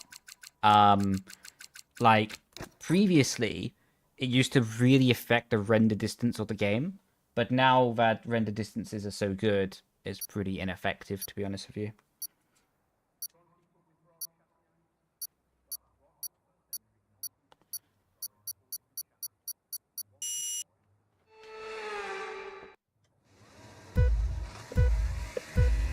Right. Go big or go home, right?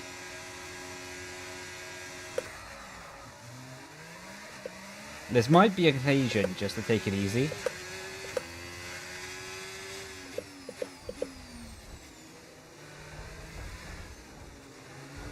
Well, this has been much less chaos than I anticipated. I say that and immediately chaos unfolds. I got a penalty for that. I didn't even touch... What?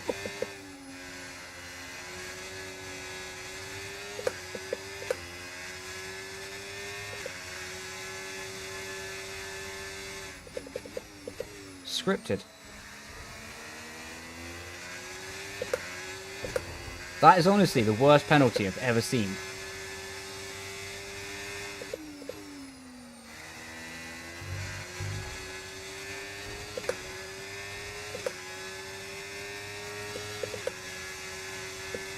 Hey look, he's got less lag than in F1 Esports. They need to fix that the cars are like lagging around all the time.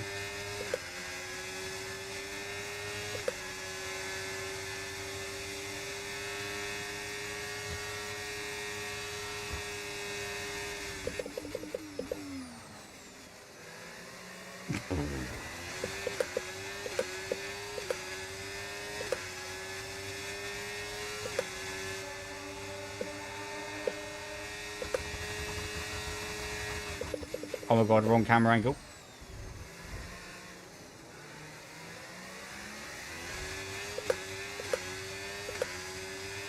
Ah, he's got the overlap. Oh! I'm pretty sure that would have been an illegal overtake. Yeah, it would have been. See, that's a bit cheese though, because technically I did push him off the track. Like, he was kind of forced to take the illegal overtake, you know what I mean? So it was a bit cheese that he actually got it, but worked out for me, so I'll take it.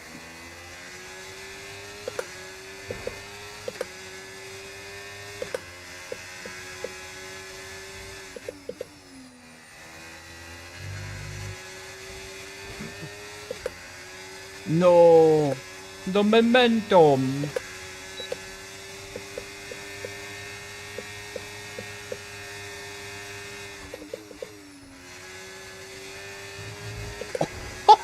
Oh, I laughed too soon.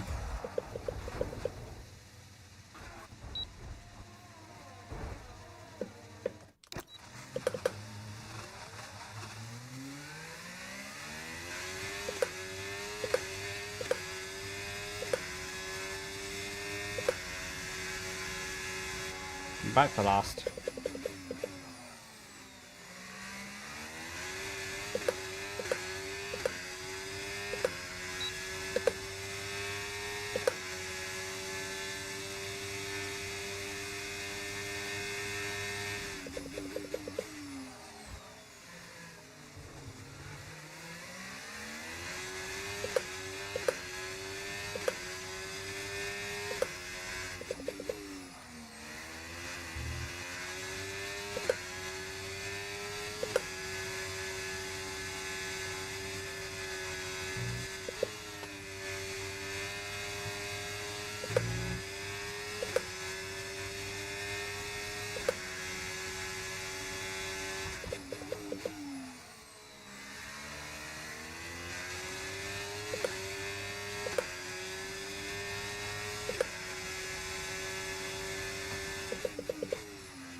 Oh, I just gave him DRS. What am I doing?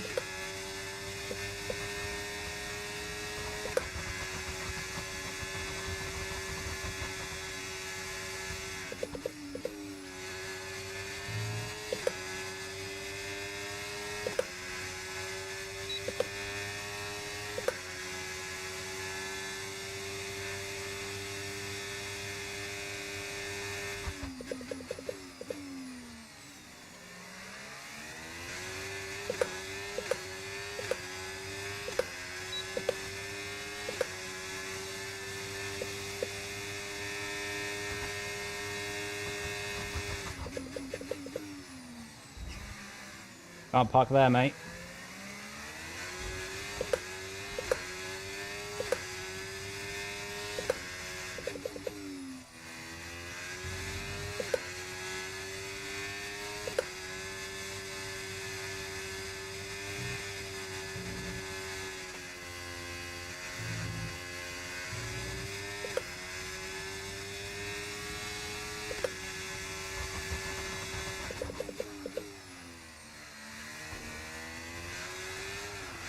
I was reading chat, so I'm the majority holder.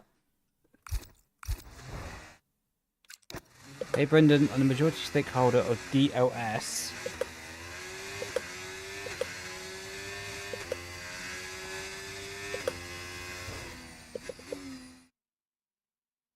It'd be interesting to bring you on board.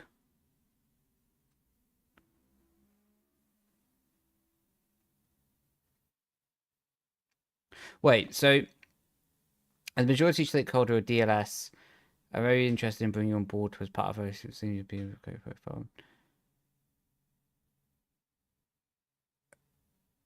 I'm a bit, I don't know if this is spam, but I've never had a team proposal through Twitch before.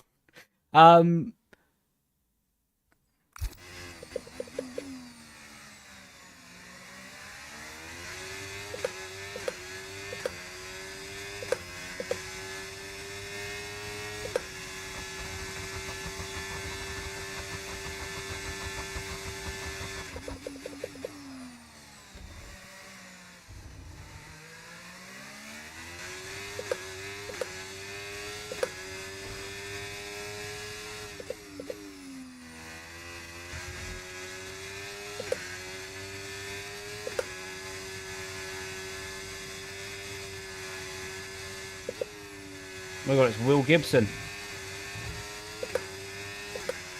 As soon as I see Will Gibson, I get a penalty.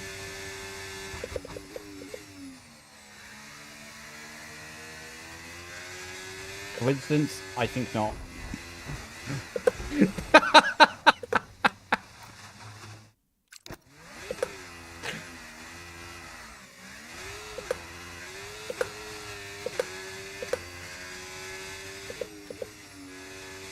I don't know, I quite prefer Copter actually. I mean...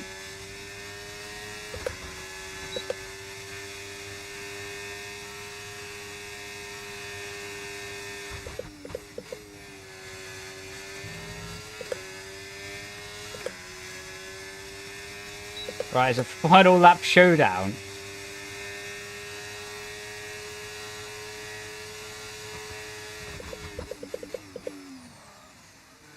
Come on! Go on, get side by side with me. I dare you. Oh! In the pit lane! Oh!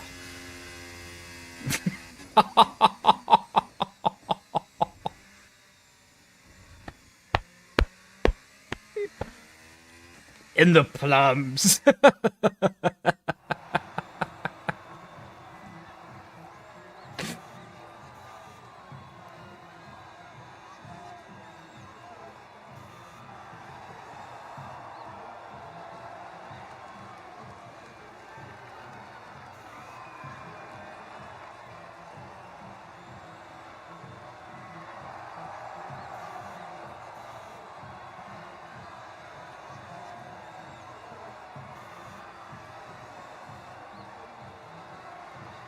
We have a gardener, a pope. You have the pope? You have the pope in your team? No way.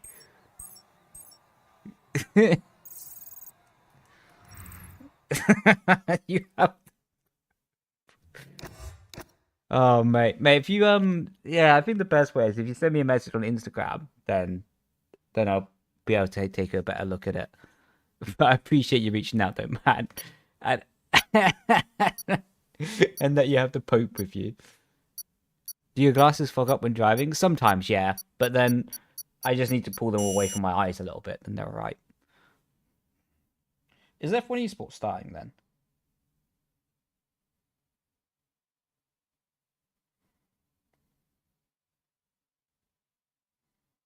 Oh, it is. Huh, well, that's a shame. Right, back to watch along.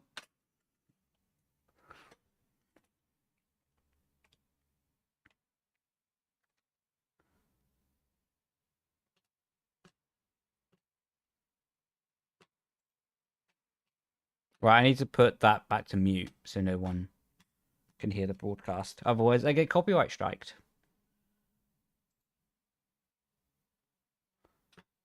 Thanks for opening up. Nah, thank you for joining, man.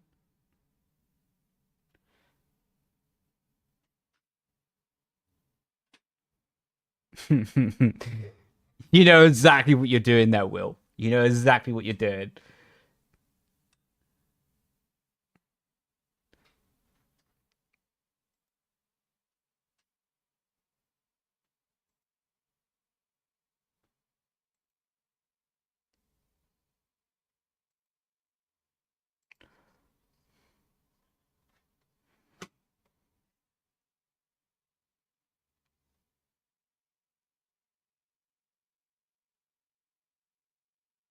You could be ahead for 20 seconds. More than welcome, man. More than welcome.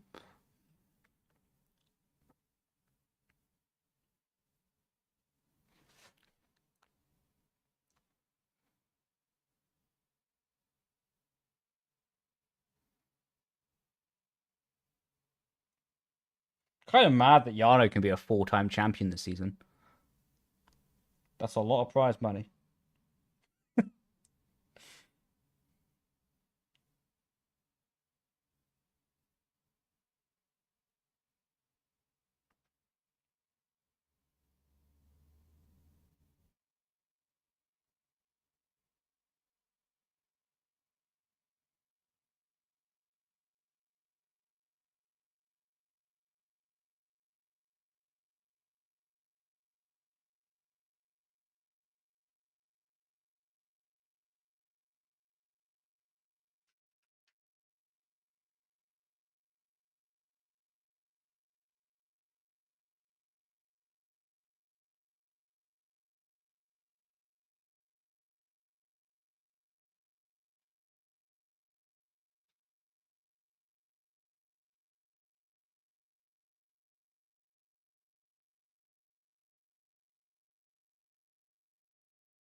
Right.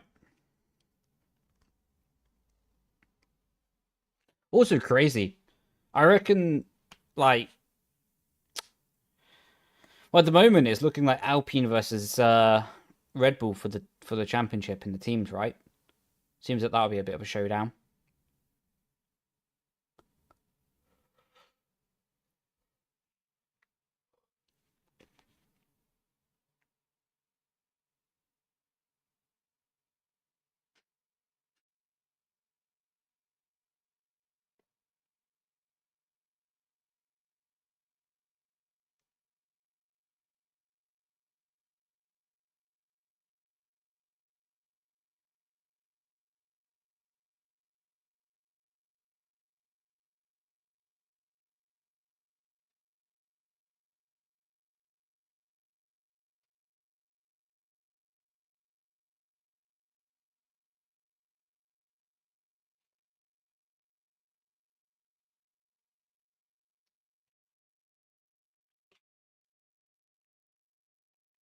Right, chat. Who do you reckon's winning this race?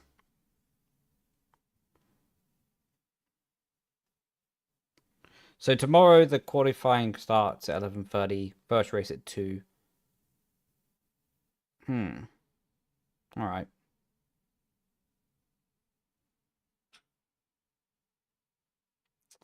Two p.m. and 7:30. I might do a watch along for Barcelona tomorrow. I'm not too sure though. For more information and updates, f1esports.com.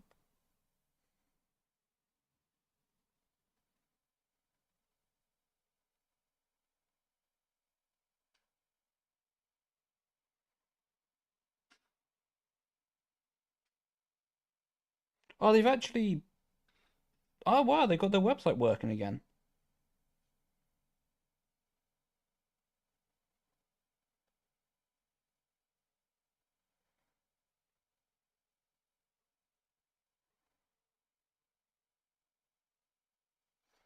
Fair play.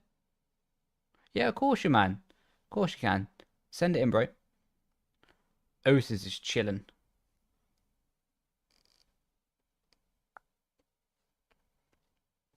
Are you going to be at North Carolina? Unfortunately not, man. I would love to though. That'd be a cool trip. But unfortunately not. Best off on Instagram though, Torn.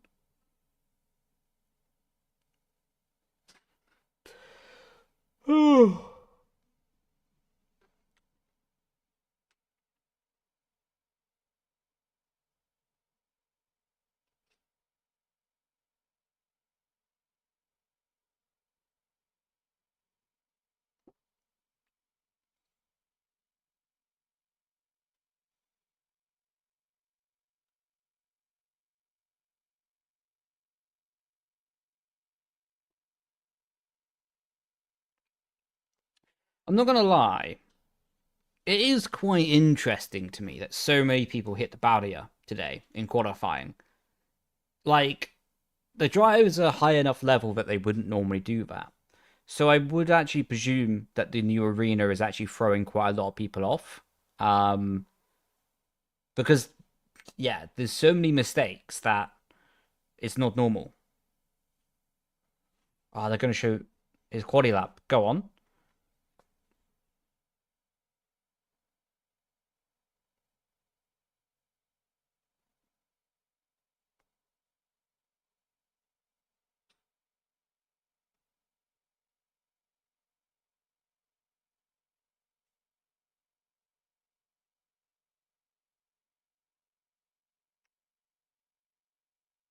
That's commitment.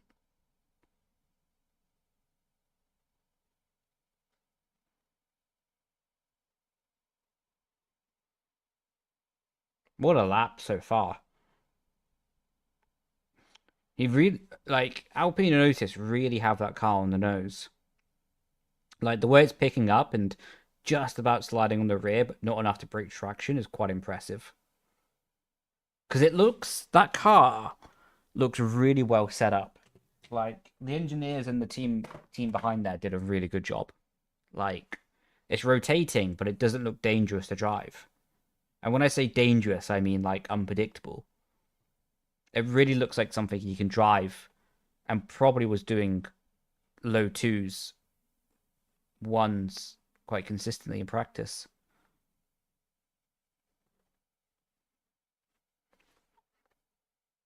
Fair play.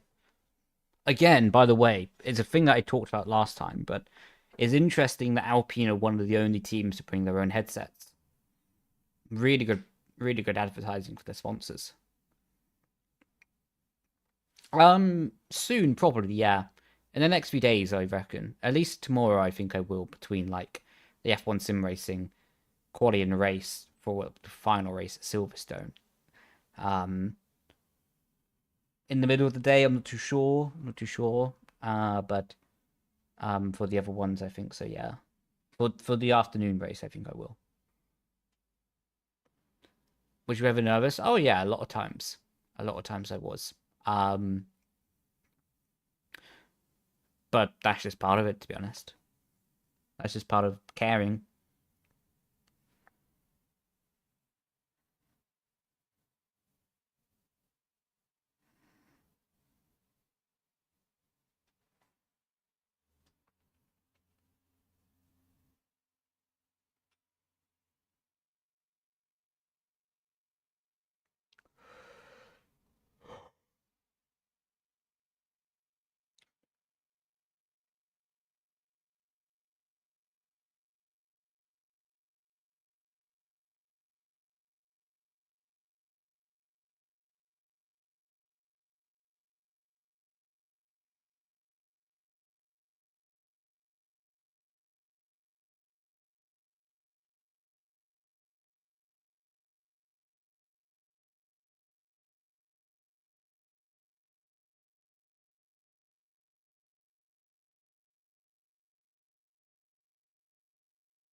I just got gold. Nice, man. Good for you, bro. And I'm gonna try and get gold free before. Good man. Keep me posted how it goes, please. Keep me posted. Yeah, nerves is always a good sign, unless it's too much nerves. Well, what I think about nerves is when you really care about something, those nerves gets translated into positive energy. But it's only when you're not fully caring then it becomes negative energy. You know what I mean? Like when you really care about something, often that nerves actually creates energy to focus more and focus harder, more intensely. But nerves when you're wanting something to go well, but it's not really like do or die, then it becomes a negative energy and then becomes a distraction. You know what I mean?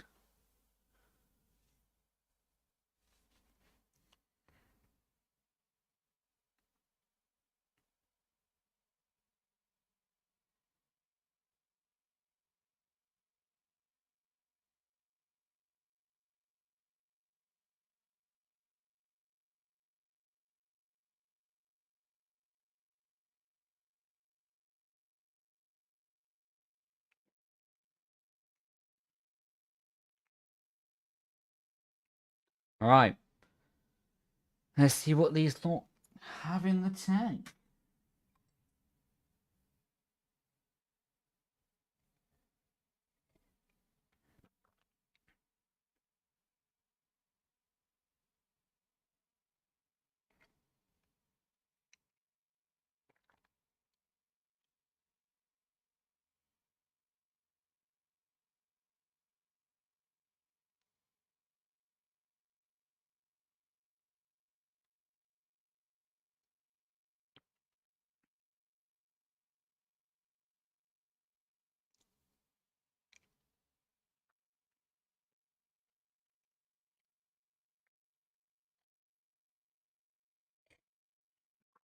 Oh my god. Yeah, you can still see the engineers looking at other people's screens. I don't blame the engineers. You take every advantage you can get.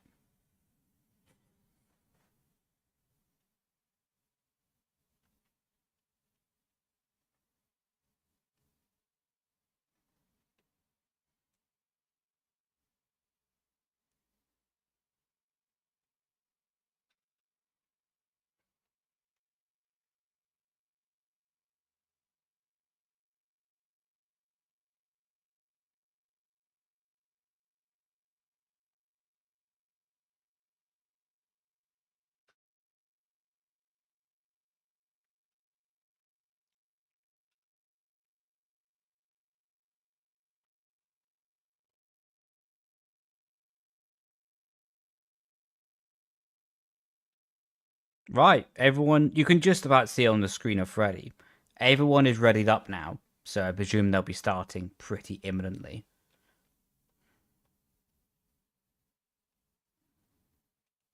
I presume they'll be looking to start the race at 50 past the hour, because normally they always try to keep it as solid numbers.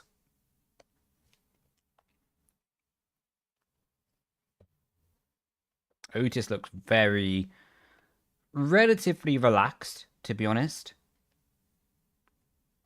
Of course, he won't be fully relaxed because he has a race to win, but fair play. It's always interesting to me. You get a really good opportunity to read driver body language in this situation. You get to see the people who are quite nervous, who are excited, who think they have an opportunity. For the people who maybe think they're just trying to survive that race.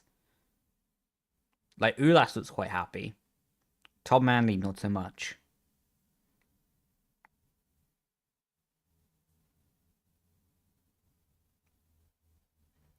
And Ruben looks like he's in a disco. Okay, they're about to start the race now. They're loading into the lobby.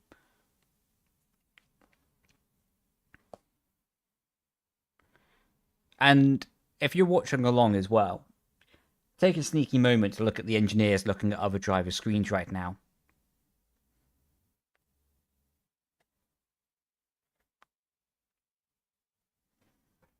Interesting, by the way.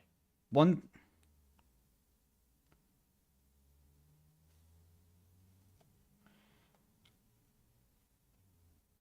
Oh my god, that is. Anyway, I was just listening to something else. Ones to watch, honestly, are going to be the two McLarens. Like, because they're going to work together properly during this race. I imagine what they're going to do is either they'll go both for a massive undercut or both for a massive overcut. And because they're starting so close together, next to each other on the grid, actually, perfect timing. Thanks for the broadcast for that. Because they're starting next to each other on the broadcast, on the grid, and so far down, they kind of have to risk everything or gain nothing kind of mentality. You know what I mean? So they have a good opportunity. Freddie and Thomas being next to each other on the grid, I genuinely don't think they're going to make it past lap 1, to be honest. I'll be surprised if they do.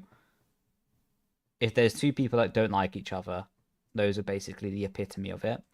Ruben and Ismail Fassi, I can see working together as well. Although they're not in the same team, I think they get on quite well.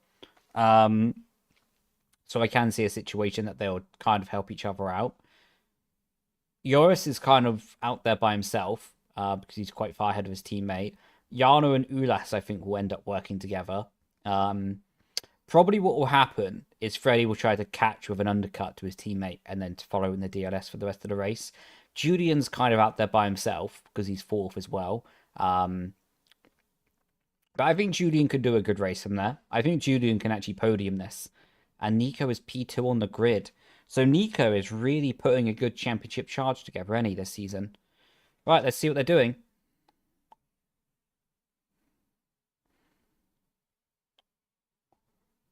Right, we need to see tyres.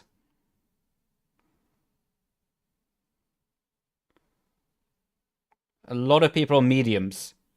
But I think I saw Otis on hards. We need them to show the tyre graph. That would be really useful.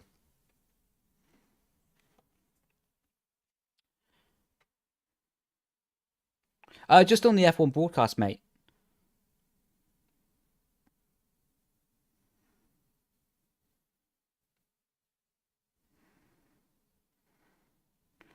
So everyone's yes, okay.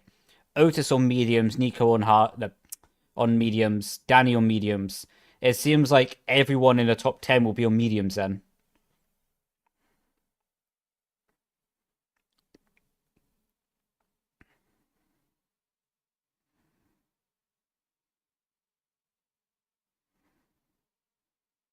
On YouTube, bro. On YouTube.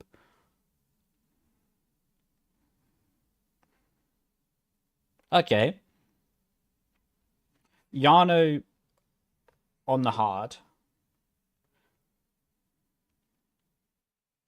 Wonder what Freddy's on. I really wish they would put the tyre graph up now. Oh, the Haas down the inside of Yano. He won't get it from there because Ulas will get the slipstream to Yano. Yano will probably be quite low on wings as well. But it's critical for Joris. He has to get the move done now. But he won't be able to get it into turn 1. We also have Tom Manley on the hards.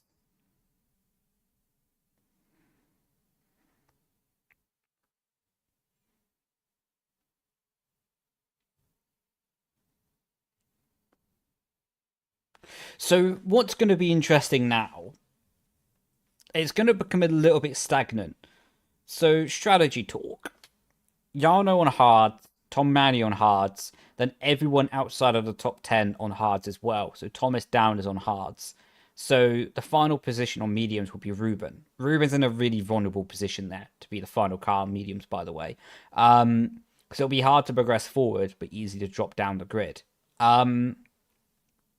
So basically, Otis has a bit of a tricky situation here. Because if he pushes, he's going to destroy his tyres and possibly become vulnerable to Nico Longue. If Nico and Otis battle, it creates a situation that the hard runners would lose less time in the train, save tires, and be able to go faster over their overcut period. So really, what Otis and Nico need to do right now is work together, not lose time battling, and then they can be in a position to stop people like Yano and the rest of the hard runners capitalizing on fresher tires later.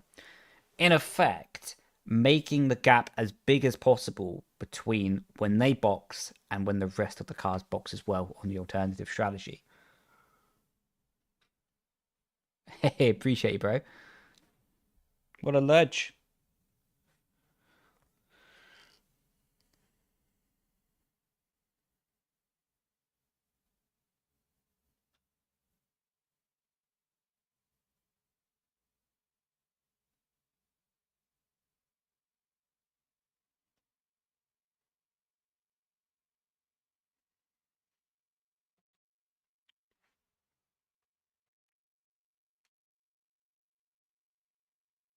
Okay. So Nico for sure is saving tires because he dropped back to 8 tenths before the straight. But that also could be an insight to that could also be an insight to Nico being on lower wings compared to Otis. Because if Otis is on higher wings, he naturally would put away more in Sector 1. But this could be interesting to watch unfold. Whether it was just Nico tire saving, or it is genuinely just a wing difference. Danny seems pretty quick on the straight, though. Alright, let's see. It's going to be very stagnant, by the way. From here until the boxing laps, not the boxing, the sport, although it would be quite entertaining. The actual box laps, the pit lane laps. Yeah, Otis has almost broken DRS to Nico. So I presume Nico has some controlled element over that. I presume Nico is tire saving to some level, but still, that is a very touch and go to be an 8.5 tenths over the DRS line, because that literally means one small mistake and Nico is out of DRS. Obvious statement, I know, but still, that is maybe DRS is broken to Nico now. Yeah, DRS is broken to Nico. Nico will get DRS in the Sector 2 and Sector 3 now, because he's just got back within it. But that is fascinating. Right, let's see what happened to John. Just unlucky wing damage. That's a horrible feeling. I've been there, mate. I've been there. But they need to focus on this battle with the lead. Then did both McLarens get damage? Yep. Jake got damage. Well, that's going to be the strategy on for Maka then. Fastest lap of the race. Otis Lawrence.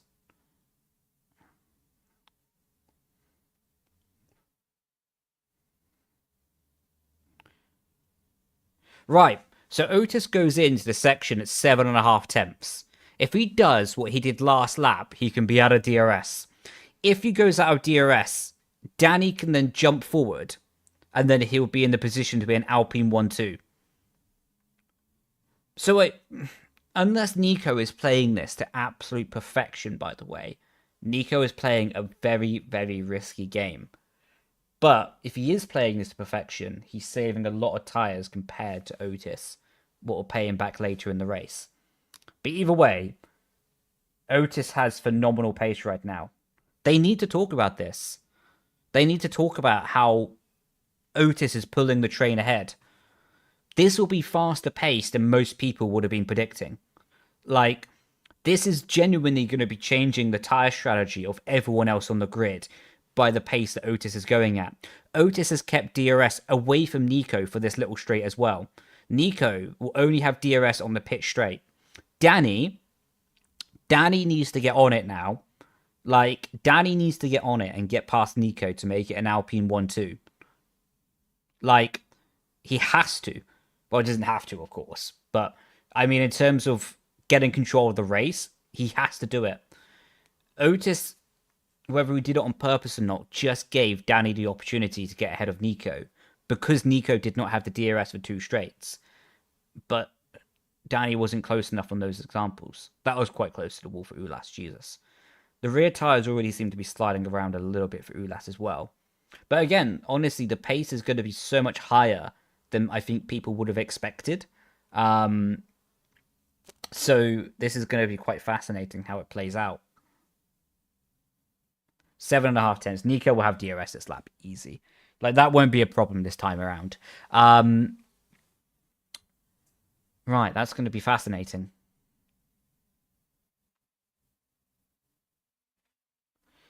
Again, Danny at 8 tenths. Right, let's see if this settles down between Otis and Nico. I won't be surprised. I won't be surprised if now Nico will try to get ahead of Otis just to stop that momentum that Otis is pulling forward.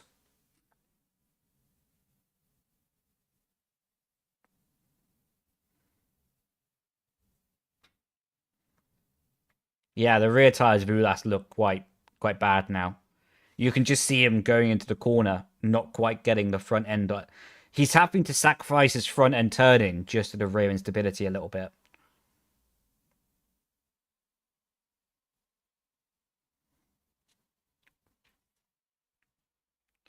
Half a second between Nico and Otis. So Nico again will have DRS unless he makes a mistake.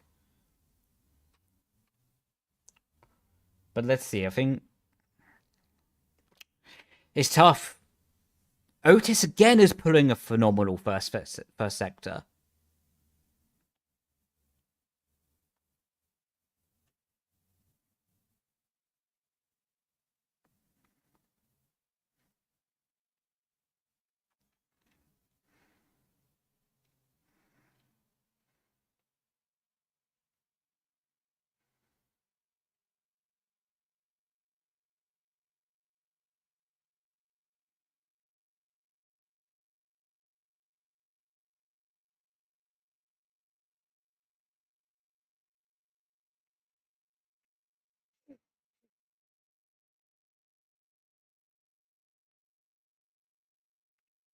I was thinking the same, Lucas. He's definitely on lower wing. Like, he's definitely on lower wing, is Nico. But even still, the fact that Otis pulled DRS away for 2 straights, here we go, Ulas in the box, is crazy. No speeding pit lane, that's good. So now, basically, Alpine have quite a difficult situation because they're going to know that they won't want to be behind the Red Bull-led system of Ulas, right? Because, of course, sugar-free Red Bull is within the same camp as normal Red Bull. So they won't want the opportunity for Ulas to get up ahead of Otis or even Danny in that situation. So they're kind of forced to box this lap. But because of the way that the timing has unfolded, you would want to box Danny now. But if you box Danny, there's a world, and a quite realistic world and outcome, that Otis was going to get jumped by everyone. And then at that point, you're done. Nico, I think, will come in the box this lap. Because you can see this is the closest Nico has been all the time. All the time, Nico's not being this close going into the final sector. He's all over the back of Otis. Otis's rear tyres do look a bit shot, to be fair. Yep, big back. Oh, but yep, still staying on the battery for Nico. He's judging it, though. He doesn't actually want to get ahead by the corner. So maybe Nico's comfortable staying behind him, whether he boxes or not. This will be quite interesting how this plays out. Otis looks like he's going to be in. They're all in. Oh, I always hated this pit lane entry. I always hated it because you were so risking getting smashed up the rear by another car. I'm so glad I stopped myself then. Oh my god. Of course, no. People change position in the pit lane. Did look like Nico got a little bit closer though. Wow, they're the only 2 cars to box. And Ulas was already ahead of Otis. That's crazy. That's crazy. Fundamentally, there's way too little drag to give slipstream. Nearly impossible to overtake. Yeah, no, agreed. There needs to be more ramp up effect. Like, I think the dirty air is pretty good. But there just needs to be more ramp up. Like, as soon as you get within like half a second, it should feel like you're getting like a huge pull, you know? Right, Julian's got an opportunity here. Julian really needs to get up ahead of Daniel Beresne here. Like, if he is due to box this lap, what I presume he would. Oh, Jarno cut the chicane. He would have done that on purpose, just to gain a little bit of time. But he went straight over the outside curbing. So I presume he turned in, was uncomfortable with the inside barrier, didn't want to risk it, and just went straight over the outside curbing there. What's normal, completely normal for an esports driver to do. Right, let's see. Julian in, Julian not in. Fascinating. Jarno is for sure going to nail Julian on this lap then. Like, right, so let's see where this all plays out. This is going to be fascinating, right? Otis is getting back ahead of Ulas, so Otis would have lost minimal to no time in that whole situation with Ulas. It was a really good outcome for him. Oh, Nico almost into the back of Ulas there. Right, so basically, what's more than likely going to happen here is Ulas will now sit behind Otis. He'll tire save and really try to drag out this stint. He'll optimally not let Nico past. Obvious statement, I know. But basically, the reason he won't want to let Nico past is because Ulas will have the oldest tyres of all. The more cars he can keep behind him right now, the more of a barrier he'll be having to the cars behind when they have the alternative strategy. Vice versa for Nico. Nico will know the pace of Otis, by the way, because Nico will know that he's been dropped out of the DRS a handful of times already. So, if Nico falls out of the permanent DRS of Otis, Otis more than likely will run away and win this race. In summary, Nico has to send it to get past Ulas right now, and Ulas has to defend like a lion. Looks like Ulas will try to re-overtake Otis, though. And the reason that Ulas will want to do that is also to help out Jarno. Like, Nico down the inside, that's going to help Otis, actually. Because without that move from Nico, Otis would have been super vulnerable on the straight. But even so, he's still going to be vulnerable because the DRS and the top speed advantage that the cars behind will have. This could be a crash in turn 1, I'm just saying. Okay, Ulas does a really good job there. Defended well from Nico. Stayed in position. Okay, I was wrong. I thought that Ulas would have gone ahead of Otis to then back up everyone to help out Jarno and the Red Bull team, because it would have been better for them overall if he did. Hard runners will have it. Yeah, no. The thing is, it was half and half, though, isn't it? Like, half the grid went hard, half the grid went medium. And they're still out. They're still out running these laps. Like, the fact that Otis was leading this race and now is only 14th after the first round of pit stops. And by the way, he's only 1.6 seconds behind John Evans, who has a broken front wing. That is critical, by the way, because that is absolutely critical. Because if Otis gets caught behind John at the wrong time, for example in Sector 1, he's easily losing a second of race time there. And that second will be critical. Yeah, John and Jake have damage. I think John has much bigger damage, though, because he's 4.5 seconds away from the train. Jake is a few seconds away as well. So in a normal situation, there wouldn't even be a risk that they would catch the train. But in this outcome, there's a few chances, you know? Otis does fastest lap of the race. Is he going to get past John on the pit straight, though? He's not. He's only half a second behind. That's disaster now. That is pretty much disaster for Otis. That is... like, I'm not even trying to be dramatic, though, by the way. But for the race of Otis, that is disaster that he's so close behind John now and losing time. He'll have to nail him. He'll have to nail him up the inside of the hairpin here or something. Because if he waits for DRS, the Constantina behind him is going to be so big and it's going to give Ulas and Nico a chance to re-attack.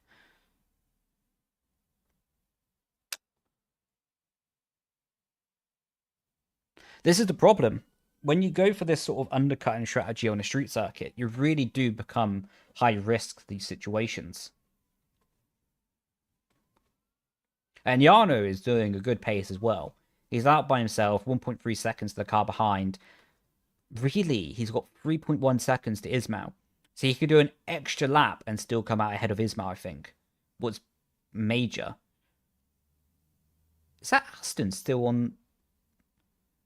That Aston is still on the mediums. So Eurus is still on the mediums.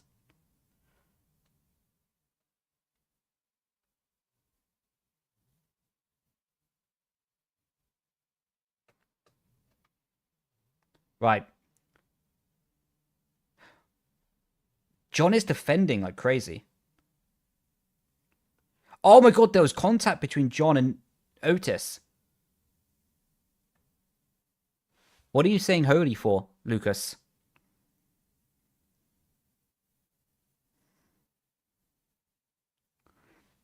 Last corner. With Otis, or? But the thing is, I suppose John was actually helping Ismail in that situation. What I honestly, I'm not a big fan of. I don't like that F1 Esports is allowing this. That basically, if you have a person or a teammate who's having a bad race, you can just send them to the Shadow Realm and then use them as a blockade. But it's legal at the moment in the series, so why not? Right, Thomas is all over the back of Ruben, who I think might still be on the mediums. I can't tell though. No, he's still on the hards. Right, now Otis is all over the back of Jake. That might be a rinse and repeat of what happened with John. Because Jake might hold some people up here.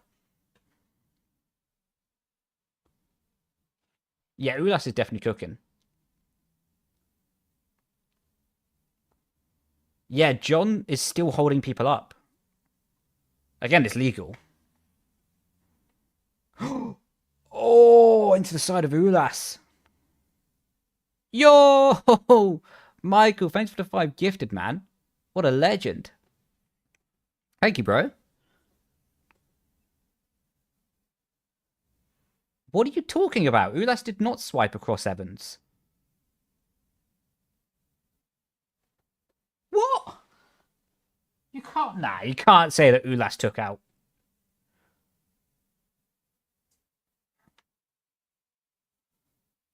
Oh, so I'm watching in delay to you then.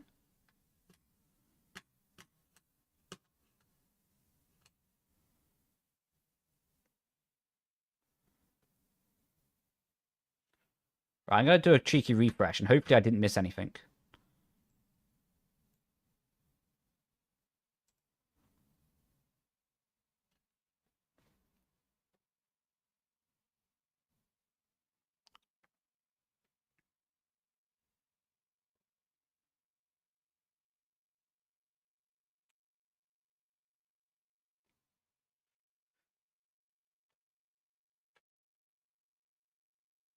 Right.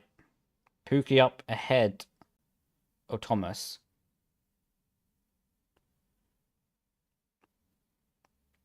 Oh, they're free wide. Ugh.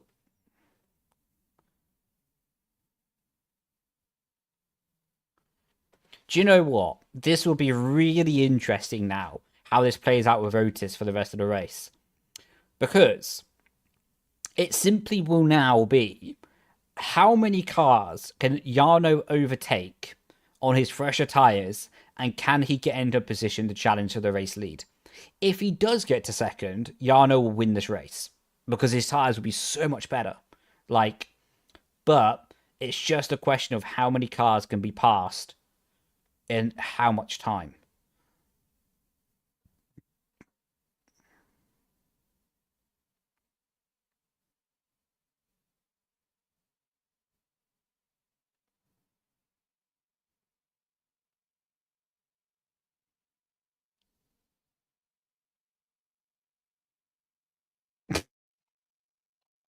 Sorry, I just saw a comment in the YouTube chat.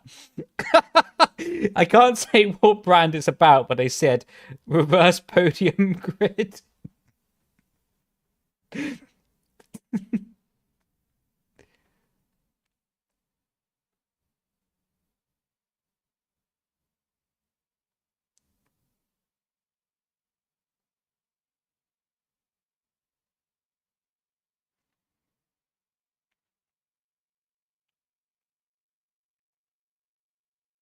Right. Otmo in pit lane. Where's he on track position? We need to see this. Come on, where is he? John Evans out. Who do I think will win? Honestly, I'm not sure, man.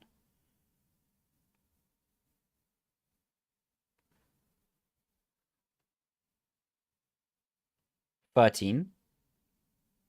I see, yeah.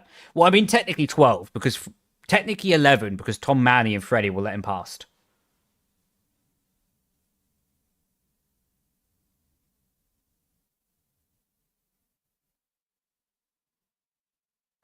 What are you talking? Ulas did not cut across anyone.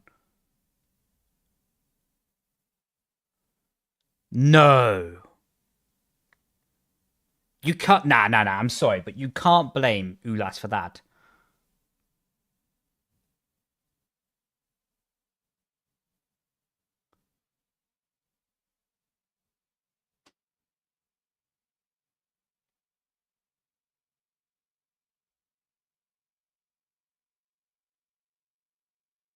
Nah. If Ulas gets a penalty for that, that's injustice.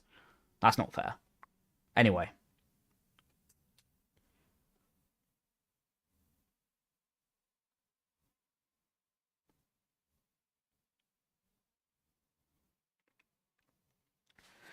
Jesus. Right, so what's Yano? Yano's P8. By the time he gets past Tom, and that'll be quite easy, Tom will let him past. He'll be P8. P7, actually, because Duncan has the box.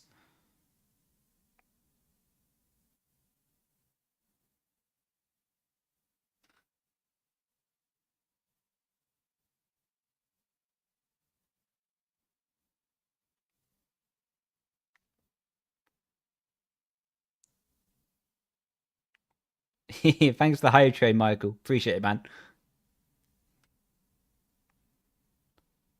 Right. Oh, good move by Tom, to be fair.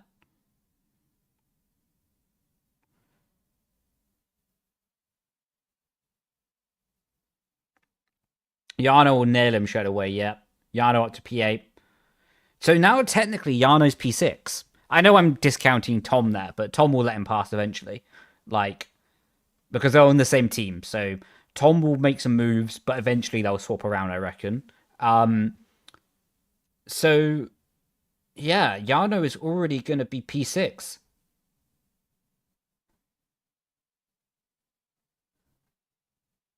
Oh my god, he's all over the back of them.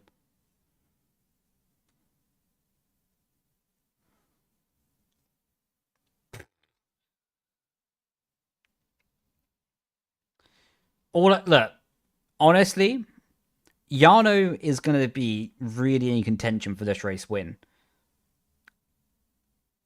The best chance Otis has of winning now is quite simply that Daniel Berezne defends like a lion.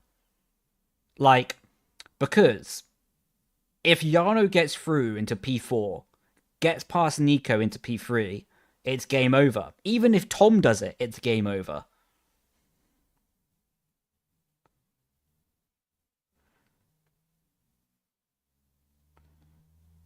Oh, Tom's going to send it. Tom is doing a really good race. Because what he's doing is every single chance putting pressure on the cars ahead. Literally every single chance he's filling the mirror. Yeah, I reckon Yano's just going to double overtake here, isn't he?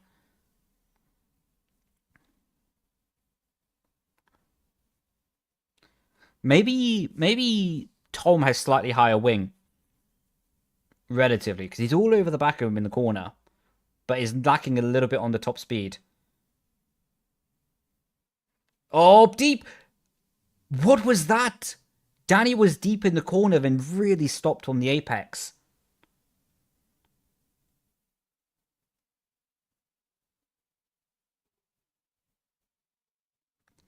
Right. This is absolutely pivotal. Someone's straight off at the chicane. Oh my god.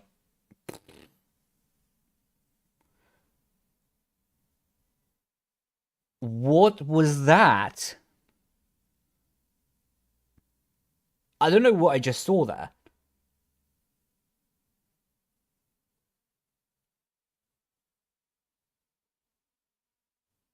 Right, Yarno around the outside of Danny here. Nico tried to give the slipstream to Danny, but just too little, you know? So Nico was being really smart there, trying to help out Danny, because they're on the same strategy. Mate, honestly, this is going to be nuts. Right, let's see the replay. Freddie Rasmussen, Ismail Fassi, round the outside. Oh, he got smashed from behind!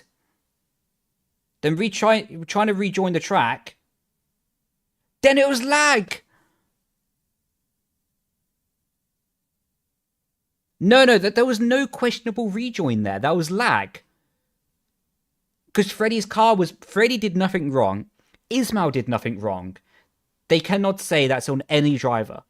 It was due to the connection that Freddie's car was moving around, jittering, and then the lag caused the crash. You cannot put that on any driver. Like, I don't know who hit Ismail from behind, but they cannot put the blame on any driver for that. They can't say that the rejoin was questionable. No way. Unreal.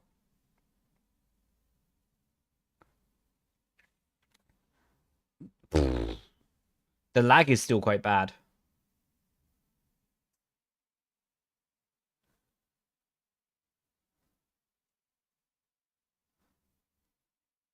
Yeah, the lag is crazy.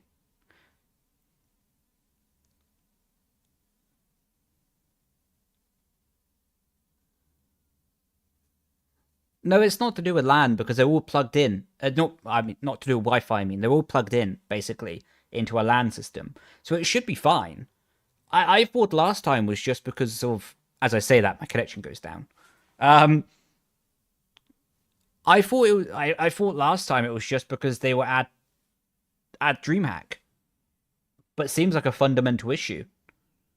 Ulas will pass Otis here, and then Yana will go for a double overtake, I reckon. I think Otis does have high wings. Otis is cooked. Otis is cooked. Both the cars behind have DRS. Otis will be P3 at the end of the straight. There's no way. Wow, he actually stayed P... Oh! Ooh! Fair play. That was good from Otis, to be fair.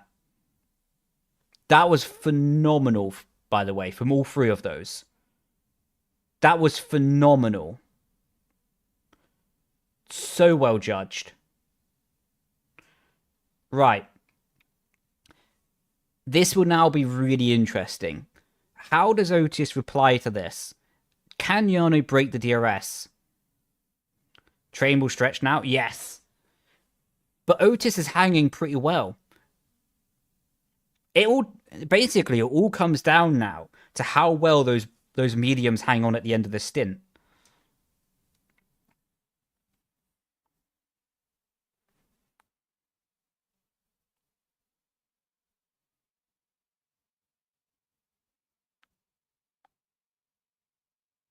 Yeah, I'm thinking the same. Ulas might have to interfere here. I don't mean interfere negatively, but Otis is staying there. Otis is staying with Yano. Really, what Red Bull need is Ulas to get in P2 here. But it's going to be pretty hard to do.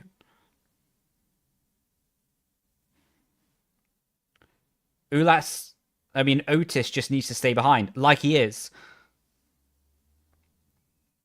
I reckon this isn't done yet. This is not done for the win yet.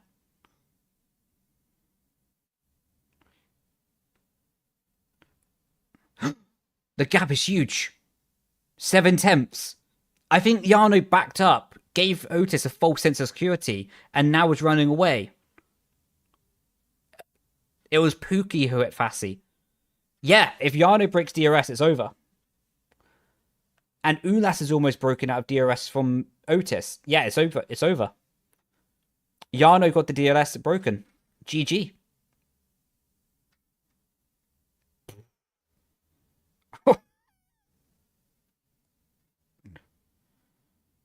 Crazy.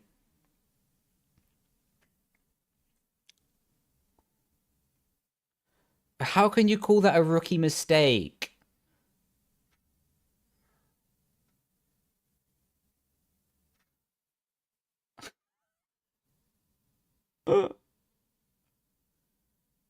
Anyway.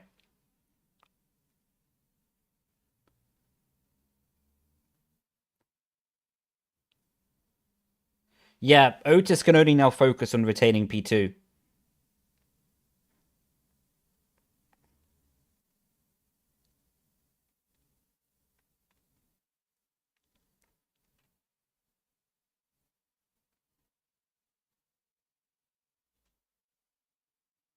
Yeah, no, agree, Lucas, agree. Especially because he's the only one to break through, you know?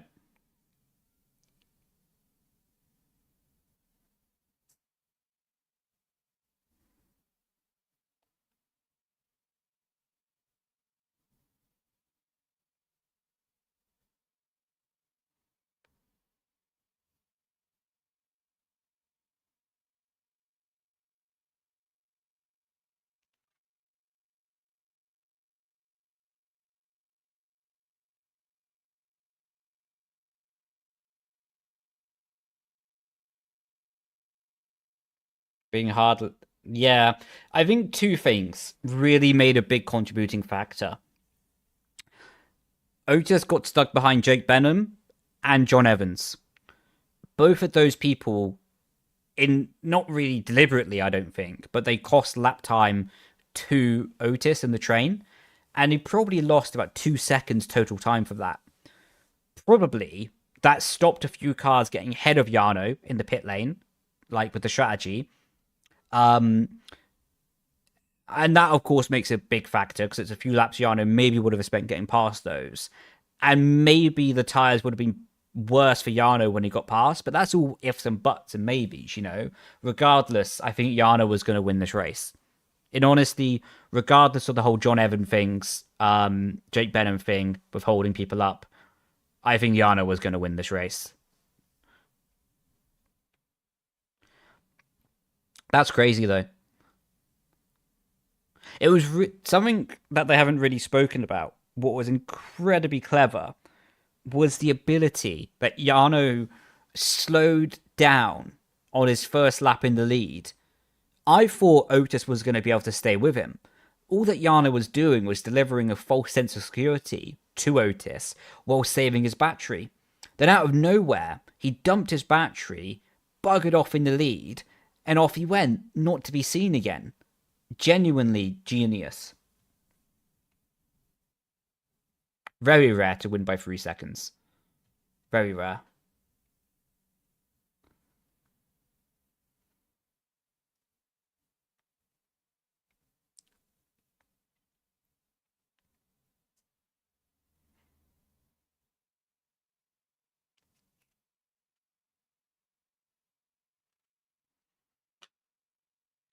Fair play, lad. Fair play.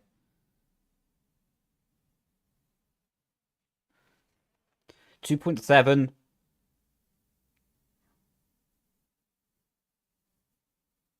Did he get fastest lap, though? He might still be going for it. Otis did a really mature drive. Honestly, a phenomenal drive from Otis. He just needs to be able to hold it on, take P2, and it's still going to be a really good day for the championship. Right, let's see. You're welcome, Maddox. Thanks for joining me, man. Do appreciate it. It's you guys as well watching who actually make this extra enjoyable to do, you know? Otherwise, I'll just be talking to myself the whole time. Right, let's see. Final lap of the race. Otis has an 8/10 advantage to Ulas. So Jarno is going to win. It's obvious that Jarno is going to win. It's just a question of if Jarno gets fastest lap or not. Right, let's see. I think Otis has enough gap to Ulas now.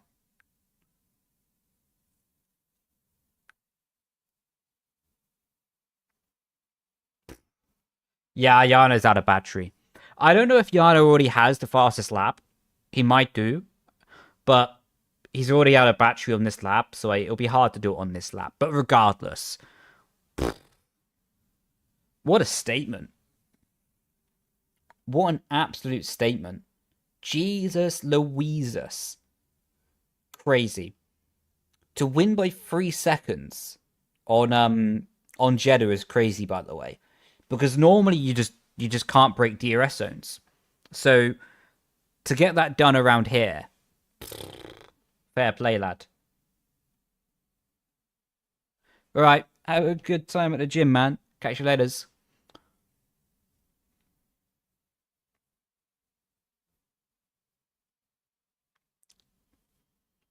In a bit, man. Yeah, I thought he would get past the traffic, but I thought it would take longer than it did. Unreal, mate. Unreal.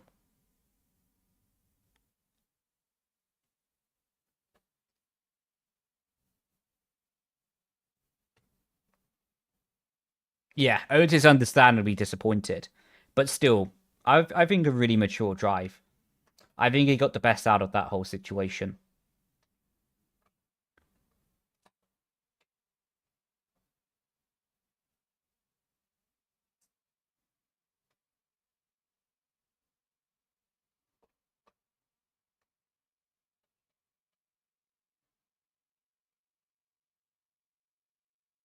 It's a shame that it's not a podium ceremony for each race, you know? Because it is a bit lackluster. It is a bit lackluster that you just finish doing an intense race and doing such an incredible job to go win or even be on the podium. And then basically you just get out and you're just like, well, I'll put on my shoes now. You know what I mean? Like, I think there should be like at least some podium ceremony or like something to be significant to mark the end of a race, you know? At the moment, it is literally just like, oh, well, get out, lads. Time to go home. Like, there isn't really much more to it. Yeah, you know what I mean? Even if they don't give a trophy, because that would add cost to everything. But, like, yeah, just having, like, something would be quite cool.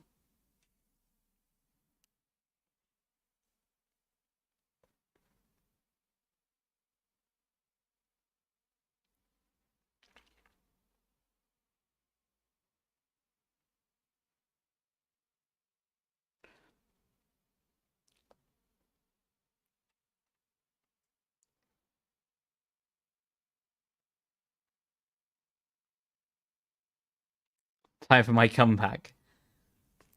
Maybe so. Maybe in another life.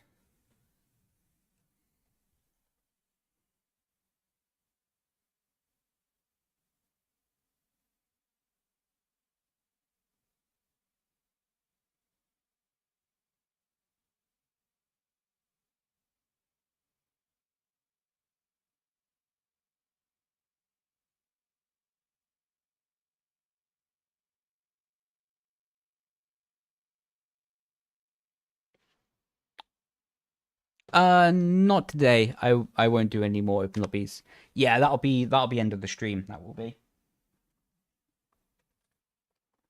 But we will be back live tomorrow.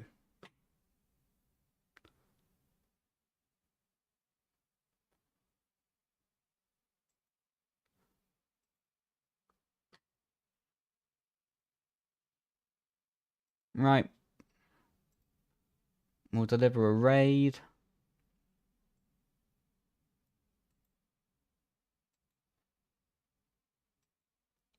No audience. Is this a different location? No audience. I don't get what you mean, bro.